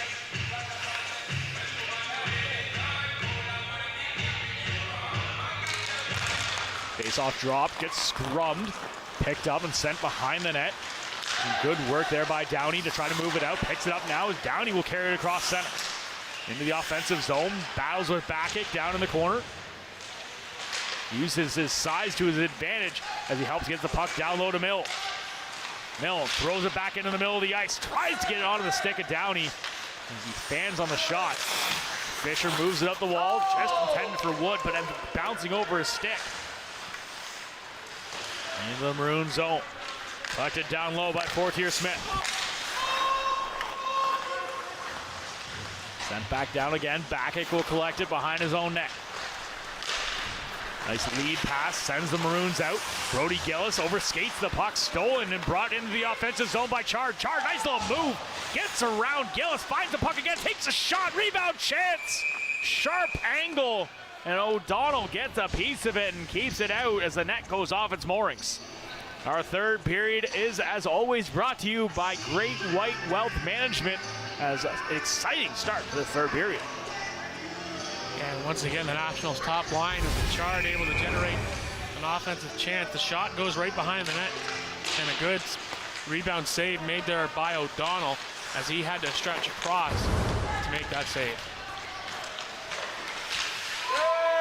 Puck comes all the way down, picked up now by the Nationals as Lave will collect it behind his own net. Lead pass up to Hirsch. Goes a little too hard as it bounces off and picked up by the Maroons. They'll dump it in the offensive zone. Lave collects it again. Moves it quickly up the boards, up to Hirsch. Hirsch waits, spins, takes a hit in the corner, but now bounces it back into the neutral ice. Collected by McGuire, he'll dump it back into the National zone, but that'll be a little too far ahead of anybody else, and we'll go for an icing. So the Nationals get some fresh legs on the ice as the Maroons have to stay out. And as we get a shot there of Caden Lave, he's had a really good season so far here at the Nationals. Not putting up the points that I'm sure he'd like to have, but he's a very solid stay-at-home defenseman, wins a lot of puck battles, and does a good job of breaking out the puck out inside of his own zone. So Caden Lave so far this season, again, not off to a good start on the point production, but just a solid defenseman all around. Face-off won by the Maroons. They try to clear the zone, but kept in right at the blue line. Picked up by McGuire. He'll throw it hard, ends up going off the linesman. But gets a little help from Cleary, and the Maroons will clear. McNamara, nice little touch pass, gets it up to Baldwin. Baldwin over to Chipman. Chipman, he takes a hit. Trying to stay with the puck. Back up to the blue line, does clear the zone. Fagan, he'll move it in. A little bit out of reach, and Nationals trying to do something with it, but quickly turned around by the Maroons and sent in the offensive zone. Pass intended for McNamara. Nelson, he'll collect it, send it back. Fagan stays with it. Great work by Fagan as the hard work gets them into the offensive zone. Down low, McNamara leaves the puck, expected a teammate to be there. But the only person there was a Maroon. Pace Rock gets a tip on the puck, so no icing on the play. Puck goes right out front and just fans on the shot at the last second as that rolls off the stick of Robertson. Nelson gets stripped to the puck, up to Gouvermont. Gouvermont's got Chipman with him. Brings it across the blue line. Chipman spins, shoots, and just goes wide. LeBlanc comes in with the puck. Drop pack up to Fisher. Fisher takes a shot, finds its way through traffic, goes right off the pad of O'Donnell and into the corner. Collected down low again. Downey puts it in front of the net. LeBlanc takes a shot. That one gets tipped over the net. And it'll go down the length of the ice. Picked up by Gouvermont at his own blue line. He tries to get a pass, ends up getting tipped by Cloutier. I'll come back up to the blue line of the Maroons. Cloutier will collect it again. He'll bring it across the blue line. Tries to make his way through the Nationals defense. Gets stopped up. Gets it to Brown, who keeps it in the zone. Cloutier stays with it. Back up to the blue line for J.R. Smith. He puts it on net. Loose puck down low. There's another save by Froggatt. Doing great work moving side to side as he gets another pad in front of that puck. Aerosmith, he tips it in. Goes all the way down the length of the ice. Bakic will collect it behind the net. Puck brought right up to the blue line. Cloutier, he'll pick it up, bring it into the neutral ice. Kopchuk sends it off the boards. Kept in by Cloutier. Cloutier throws it right in the middle. Brown right in front. Bakic, kick play in front of the net. Gets it again, tries to get a rebound chance, but just gets cleared at the last second by Wood. Wood and Aerosmith, they'll bring it across the blue line. Aerosmith gets stripped to the puck at the last second by Frontier Smith. Behind the net, Riley Wood tries to move it. He gets pinned along the boards by Bakic. Aerosmith tries to get it right back, and the puck does clear the zone as Kopchuk collects in the neutral ice. And dumped down right on net. And O'Donnell fakes hanging on to it, sent over to it, picked up now by Milne in the far corner. Milne, little drop pass as Chard gets a hold of it. He's losing his balance on the play. Does send it back down in the corner where the Maroons pick it up and float it back into the neutral zone. Kopchuk over to Lave. Lead pass up to Wood, but he leaves it for Chard. Chard tries to make his move in, but quickly turned around back in the neutral ice again. Fagan, cross ice pass, picked up by Milne. Milne bobbles it at the blue line, ends up turning it over. Collected, turnover again, now picked up by Chard. Chard circles back, he's going to try to find a bit of open room, but he gets stopped up. Rogers going to try to make a move, he gets stripped right in the offensive zone. Great work by Going. Going takes it right around the net and goes to take a shot, but the net comes off its moorings. And we will have a stoppage in play. A long stretch without a whistle, but again, the work of Carter Froggatt on display here. As there's the blocker save, and then another play that ends up going off his pad and then gets centered right back out in front as there's a turnover. Froggatt with the poke check. There's that one away, and then earlier on, Robertson had a chance as well in tight. And once again, Froggatt making 3 grade A chances go away. He's been good in here tonight. He's had to be really stellar here in the third period as the Maroons getting all kinds of chances. And he's the main reason this is still a 2-goal game. Puck comes up to the Hurst, keeps it in. Center around back behind the net of the Maroons. Dragicevic keeps it, tries to get it back out, stolen by Rogers. Rogers walks in, he takes a shot, goes short side, but stopped by O'Donnell. Kept in by Fagan. Fagan, he's going to walk in. He tries to take a shot. That goes off a leg. Bouncing puck high in the air. Fagan loses track of it. Dragicevic, he brings it in. He takes a shot. That one goes high and out of play. And a bit of a pushing match as he gets into it with Pace Roth. And it looks like Pace Roth's going to get the gate at least. That's a pink ticket. 3. As comes to an end our longest spurt of 5-on-5 action. 7 minutes. Yeah, we'll take a look at Ali Rogers on this play as he ends up stripping forward of this puck, ends up getting it, and then he's off to the races with Palmer as he ends up trying to get it. He tries to pass this over, but a good active stick by Cameron Robertson once again takes that away. And then the penalty ends up going to Logan Paceroth for the extracurricular activity. And like you mentioned, that longest stretch of 7 minutes without a penalty, and the Nationals take one. So this is the 9th opportunity now for the Maroons tonight. Maroons 1 for 8 so far on the night. As here comes the Maroons right in tight, takes a shot, gloved down in tight by Froggatt. He's teasing us. He's throwing it close for the windmill Wednesday, but not fully doing it. But he's getting close. Every week he gets... Call it a windmill. Like you mentioned, he is teasing it. He did make glove save, but he didn't bring the full-on windmill. He caught it and then brought it around very quickly. It's like he's waiting for the right moment to bring windmill Wednesday. We've seen Hayden Sabrin flash it here on Wednesday nights, but Froggatt is, again, what you mentioned, teasing us with it. Puck comes all the way down the length of the ice. Chard once again, the lone forechecker here for the Nationals. Forcing Bakic to try to move the puck quickly. Ends up getting the turnover as Cloutier will bring it out. Over to Brown. Brown, lead pass. Just gets tipped off the stick of Burke.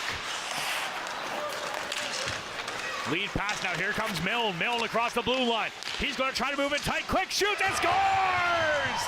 Nolan Milne on the short-handed play. And the Nationals make it 4-1.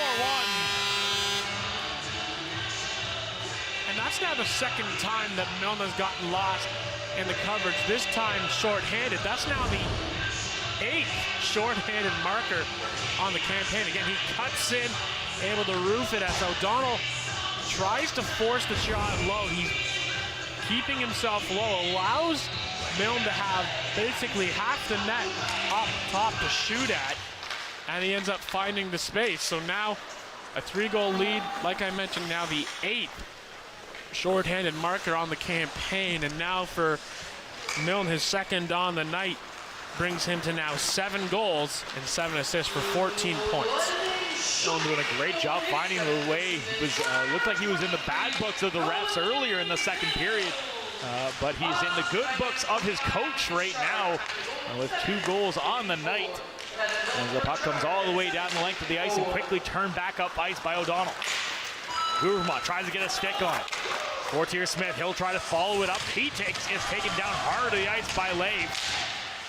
The Nationals battle for the puck behind their own net, flip it up and gets the netting and out of play. Still 20 seconds left in the penalty to Pace Rock. The Maroons still have time to work with here, down 3 goals, but 11 minutes left in the period. Yeah, we have to be careful now for hat trick watch, as Milne now has 2, and he could actually end up, if for a magic reason he gets a 5-on-5 goal, he would have an immaculate hat trick, having a shorty, power play, and then potentially 5-on-5. But we could see. As the puck comes all the way down, puts it around. Battle for the puck right along the boards. Comes right out, gets to the blue lining, does clear the zone. The Maroons are going to quickly try to move back. Get up to the blue line. Pace Rock back on the ice. Chipman gets a piece of it. He bounces it out, goes right to Palmer, but Palmer can't pull it down. Over to Edwards on the near side. He runs into the linesman, but stays on side. Edwards down low, back out front, trying to bat away at it. But quickly turned aside. Here comes Atlee Rogers. He'll bring it up the left wing side. He's got 2 men streaking down with him. Puts it in front of the net, trying to get it right on the stick of Fagan. But the bouncing puck comes up, just kicked out of midair by Palmer. Pulling his soccer skills to good work, is now brought back across the line by Elson. He takes a shot, that gets blocked by Fagan. Great second chance effort by Rogers, gets that puck back out. Hill gets that puck over. Into the offensive zone comes Gillis. Pass over, Hill winds up, he walks into it, tees that shot up, and puts it just wide of the glove of Froggatt. Puck comes in, goes right on net, and Froggatt will just easily glove it and get the whistle. Yeah, save number 23 on the night for Froggatt, and he's had a very busy third period in this game. Again, with all the penalties that have happened in this contest, both goaltenders are seeing the rubber tonight. And again, 23. But right out front, Guvermont, he just gets a piece of it and brings it out front. Dangerous position where he picked that puck up as well. Gillis continues to be aggressive behind the net, just putting pressure on Lave. Lead pass just out of the reach of Guvermont, out of reach of Aerosmith, but it will go for an icing and come all the way back down into Nationals territory. Shots 31-24 now in favor of the Nationals. And again, we get a shot there of Cameron Robertson, who's actually had a couple of scoring opportunities out in front. Again, the Elmville, Ontario native. He got rocked early on in the first period by Quinn McNamara. Thought he's okay, and also Baldwin as well. He took a shot earlier, and he's still in the game. So good to see both those guys taking some shots physically and maintaining themselves in the game. It has been a hard-fought game between these two teams. Nothing being left out there. As Hill puts it back up to the blue line, tries a fan on it, and the Nationals try to jump quickly on the puck. Here comes Guvermont. He takes it, blows a tire, tried to get it up to LeBlanc. But LeBlanc was not ready for it as he had a man with him. Guvermont gets the steal. He's got LeBlanc right up front, puts it on net, and LeBlanc just can't get a stick on it. He gets gobbled up by O'Donnell. Follow the bouncing puck here as this ends up going up and over the blade there of Robertson, and then Guvermont picks this puck up. He tries to shoot for a rebound for LeBlanc, and he's unable to get it as a good, strong save there made by O'Donnell, as that is his 28th save on the night. Puck comes up, Maroons try to get a long pass. It does connect after a tip by Wood, but Tyre gets blown on the far side by Cleary. Left it again, down low by Backett. Going to pick it up in the near side. He tries to put it into the slot, stolen by Wood. Woods throws it up high. We're going to see another penalty coming, as going to the box now is going to be Downey. Downey's going to go for the rough, and he doesn't like it. As now Milne's having a conversation as well with Gouin, and it looks like potentially Gouin's going to go as well. So the possibility here for maybe 5-on-5 now. So good. Here's the original call going. There's the takedown there made by Downey. And then Gouin getting involved with the extracurriculars. He goes off as well. And it looks like we're gonna have 4-on-4. And actually, no, we are going to indeed have 5-on-5. Yeah, refs just trying to get that onto the bench. Clear that up with Mike McElveen. Yes, and so we will indeed have 5-on-5, and ends up being coincidentals. So for Gouin on that play, not the penalty to take, considering you were going to have a power play. Absolutely, as that is put it as the 10th power play of the night for the Nationals. Has played right out front, down low, Kluche has a chance. And the net is off its moorings again. As beautiful play down low by Jacob Kluche, as the Saginaw Spirit just coming right down low here has looked absolutely fantastic with the Chatham Maroons. Yeah, with those two additions into this lineup, you can see that they can generate some offense. Both Brown and Kluche both have played 4 games for the Saginaw Spirit after so far this season, but again being sent down and it's quickly already generating offense. Kluche, this is even his first game with the Maroons, has been a big factor on pretty much every play he's been out there with. And getting the chance to play out there with Brown and at times with Burke as well. So goes right into that top 6 of this Maroons lineup. As now you have Brody Gillis out there, who's also had a pretty solid game himself. Nationals quickly trying to move the puck back up. Hirsch overskates it. Comes right back out, just out of the reach of McNamara. Fortier Smith, he puts it back up. Collected by McNamara inside the blue line.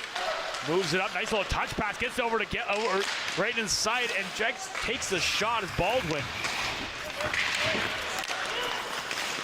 Maroons clear the zone, big hit thrown by Hirsch.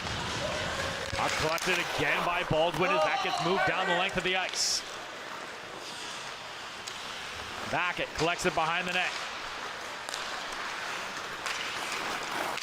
Set back, tip play across the blue line by Kluche. Fortier Smith brings it down below the red line. Tipped up by Hirsch. He gets it up to McNamara. McNamara throws it a bit too far ahead of its intended target in Fagan.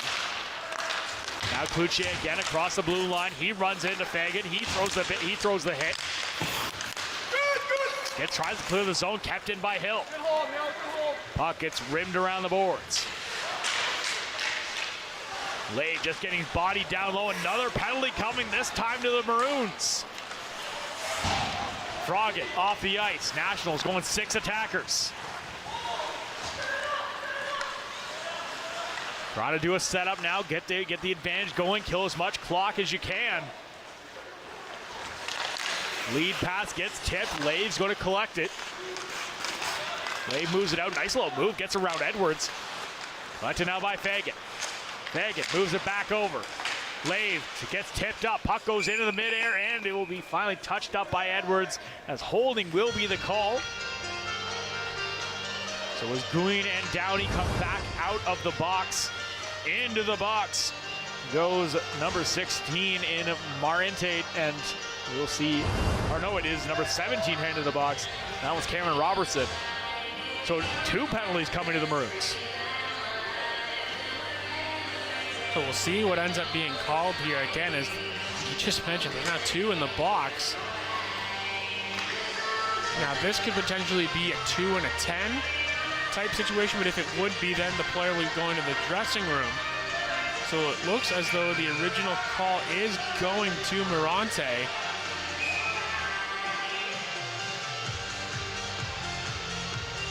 And it does look like there is 2 separate penalties on the play here, Kyle. As it looks as though, yes, that we are going to see 5-on-3 for a full 2 minutes. This could, if the Nationals can capitalize here, this should put the game to rest.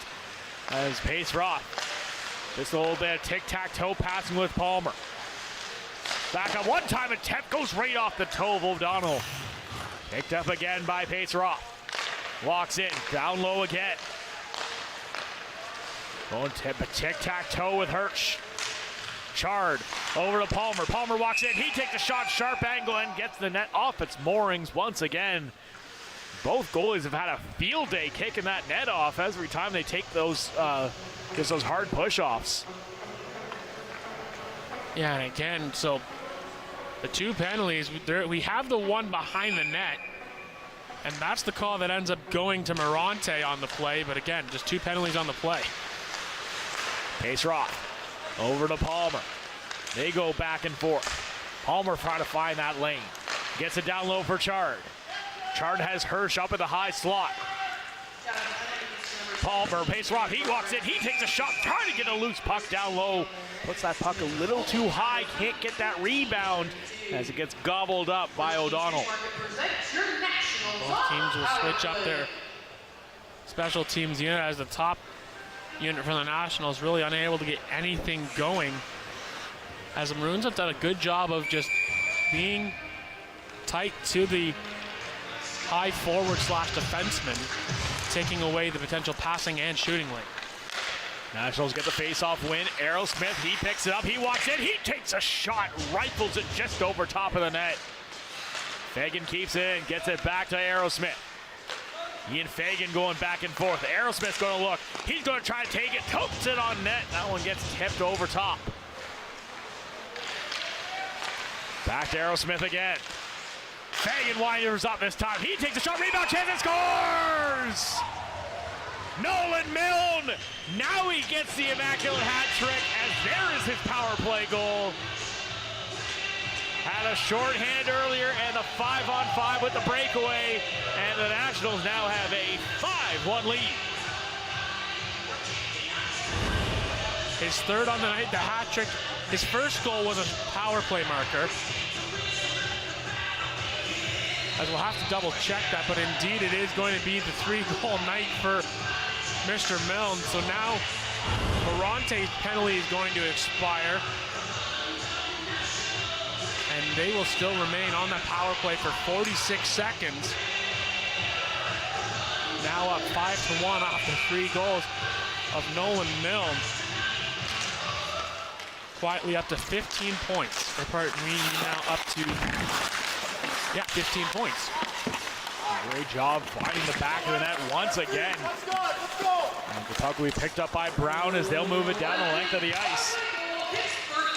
Froggett comes out to play. Another penalty coming, as this one's going to come to the Nationals. Slashing is the call, as be Michael Fisher heading to the box.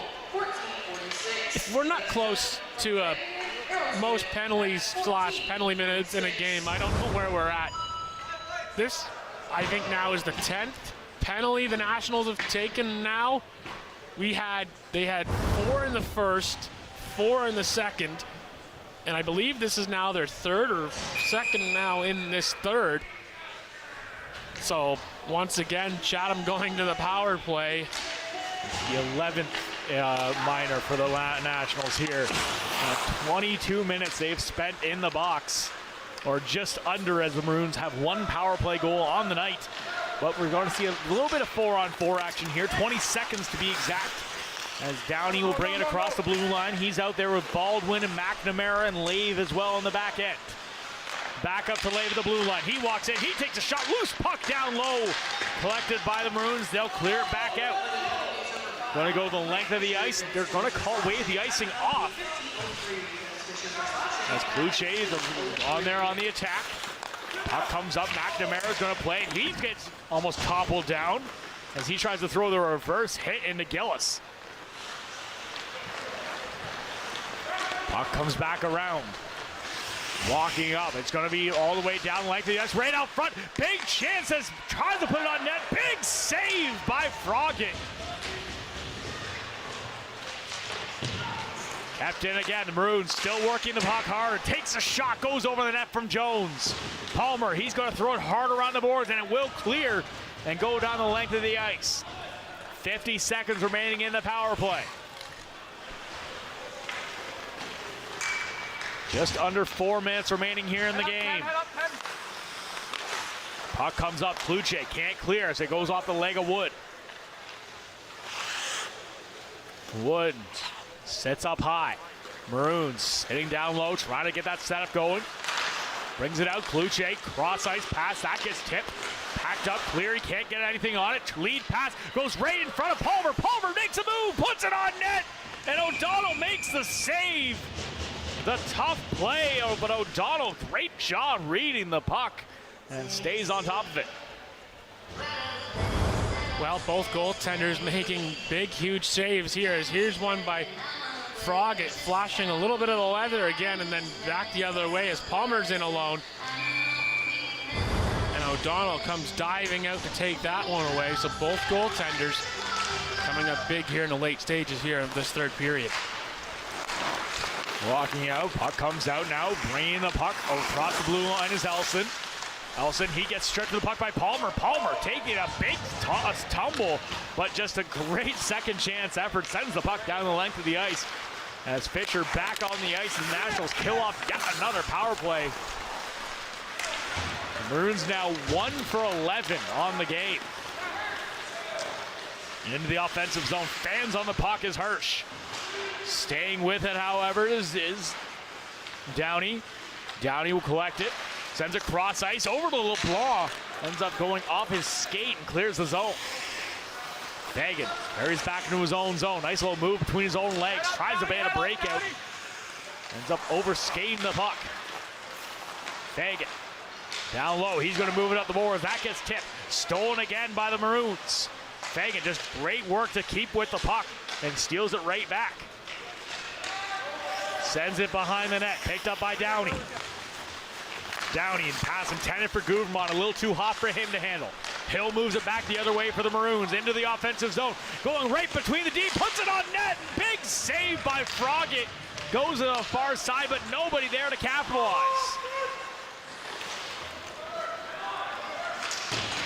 You saw the streaking play by Cleary coming down the left wing side, but just couldn't get to the puck in time. Gouvermont trying to battle for the puck as Queen has the puck pinned along the boards. Minute 30 remaining in the game. Nationals hold it behind the net. Moving around the boards over to Kopchuk. Moves it up to Gouvermont. Gouvermont overskates the puck. Picked up by Bakic. He tries to bring it back in the offensive zone. Stopped up. Now down low again. Labe over to Kopchuk. Kopchuk, nice little poke check play. Gets it up to the blue line. Follows it up and does clear the zone as here comes Gouvermont. He's got Baldwin with him. Over to Baldwin. He takes a shot. Catches O'Donnell in tight. And a little more pushing and shoving behind the net. As both teams just going at it once again. And Baldwin taken down to the ice. We'll most likely see a couple more penalties coming out of this, I'd expect.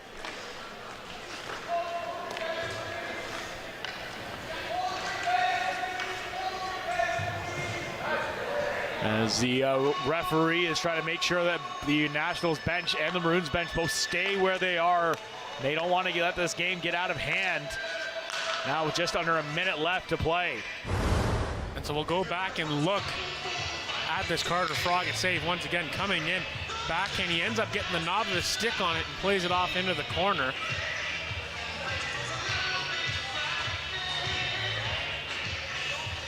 And so now the penalties are going to be called, as it appears as if there may not have been any on the play, but it does look like Baldwin's going to go to the room, so his game's going to be done. Can't quite tell if anybody went down the Maroons tunnel as well. But at least another 10 minutes of penalties on the board for the London Nationals. Yeah, it looks as though maybe Gouvermont is gone as well. Nationals calling to get another player out on the ice. Here comes Palmer out there with Chipman and McNamara. So we'll remain 5-on-5. Face-off gets scrummed. Chipman keeps with it, gets the puck out front. Turn around quickly. Here come the Maroons. Bringing it down. Here comes Edwards. Walks in, takes a shot, catches Frog it up high, and he keeps it out. Brings it right back out front. Tries to hit Gillis, going right down the middle. Gillis takes a hit from McNamara. Gets stripped of the puck. Puck lost down low. Picked up by Kluche. Kluche skates it back. Lead pass up to Hill. Hill, lead pass, gets it over into the offensive zone. Brown, down low, tries a little backhand pass behind the net. That gets tipped. McNamara's going to move it out into the out of the zone. Lead pass up to Chipman. Chipman walks in, nice little move, takes it on the inside, puts a shot on net. And that's going to do it here as time is going to expire as the Nationals come away with a 5-1 win in a penalty-filled affair, as the Nationals will regain sole possession of first place in the Western Conference for now, as another big win on the board. As we will be back with our 3 stars and final thoughts here on Arcon Edges Nationals Hockey on Rogers TV.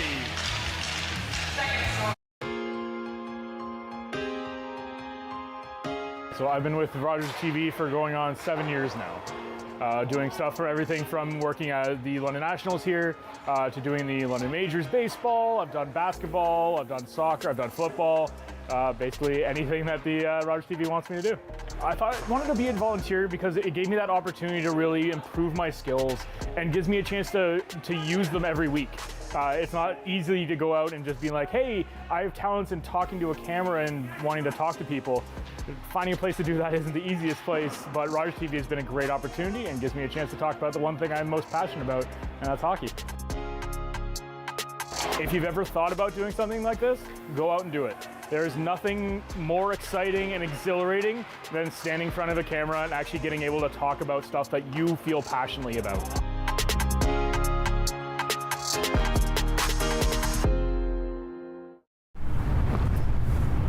I did it. I need it. The hero gave it. And I am alive. As an organ donor, you can save up to 8 lives and enhance the lives of 75 others. Please go to our website. Pledge a gift of life. You'll be glad you did.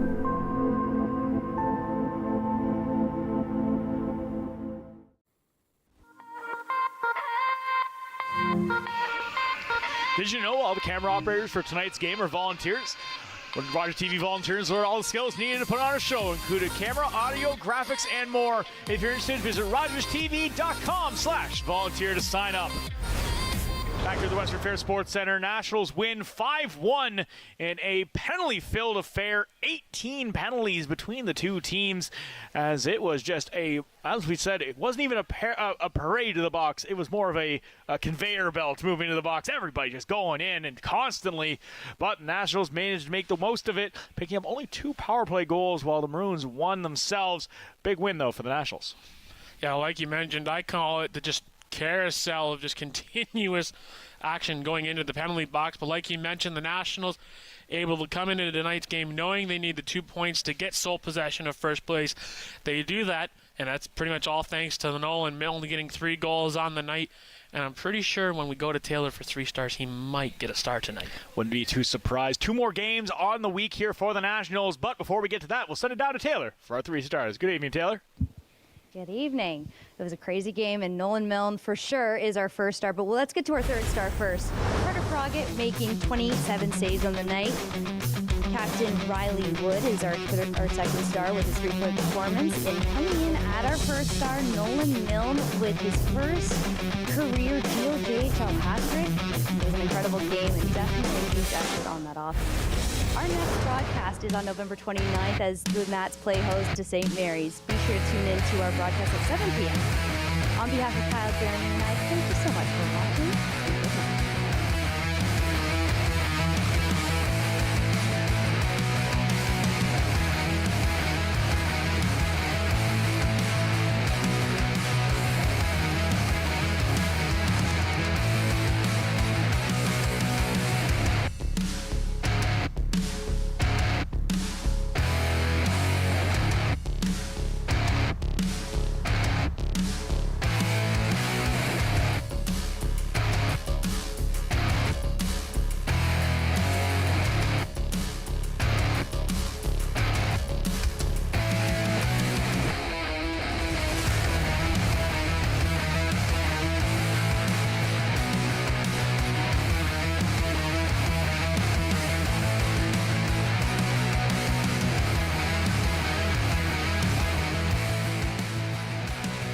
35 years, you know, being involved. It's going to fall in your lap sooner or later.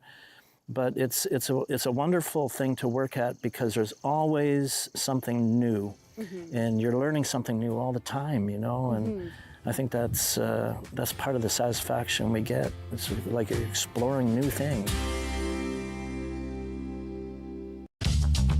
This program is brought to you by Ignite TV.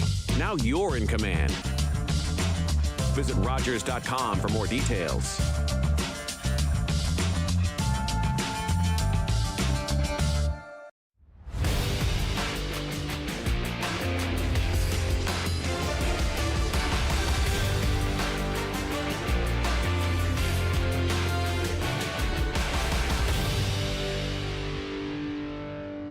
Come on in, take a seat. Or better yet, look at this crowd on his feet. For aggressive D and knockdown threes, athleticism and speed, for Spicy P. Spicy P.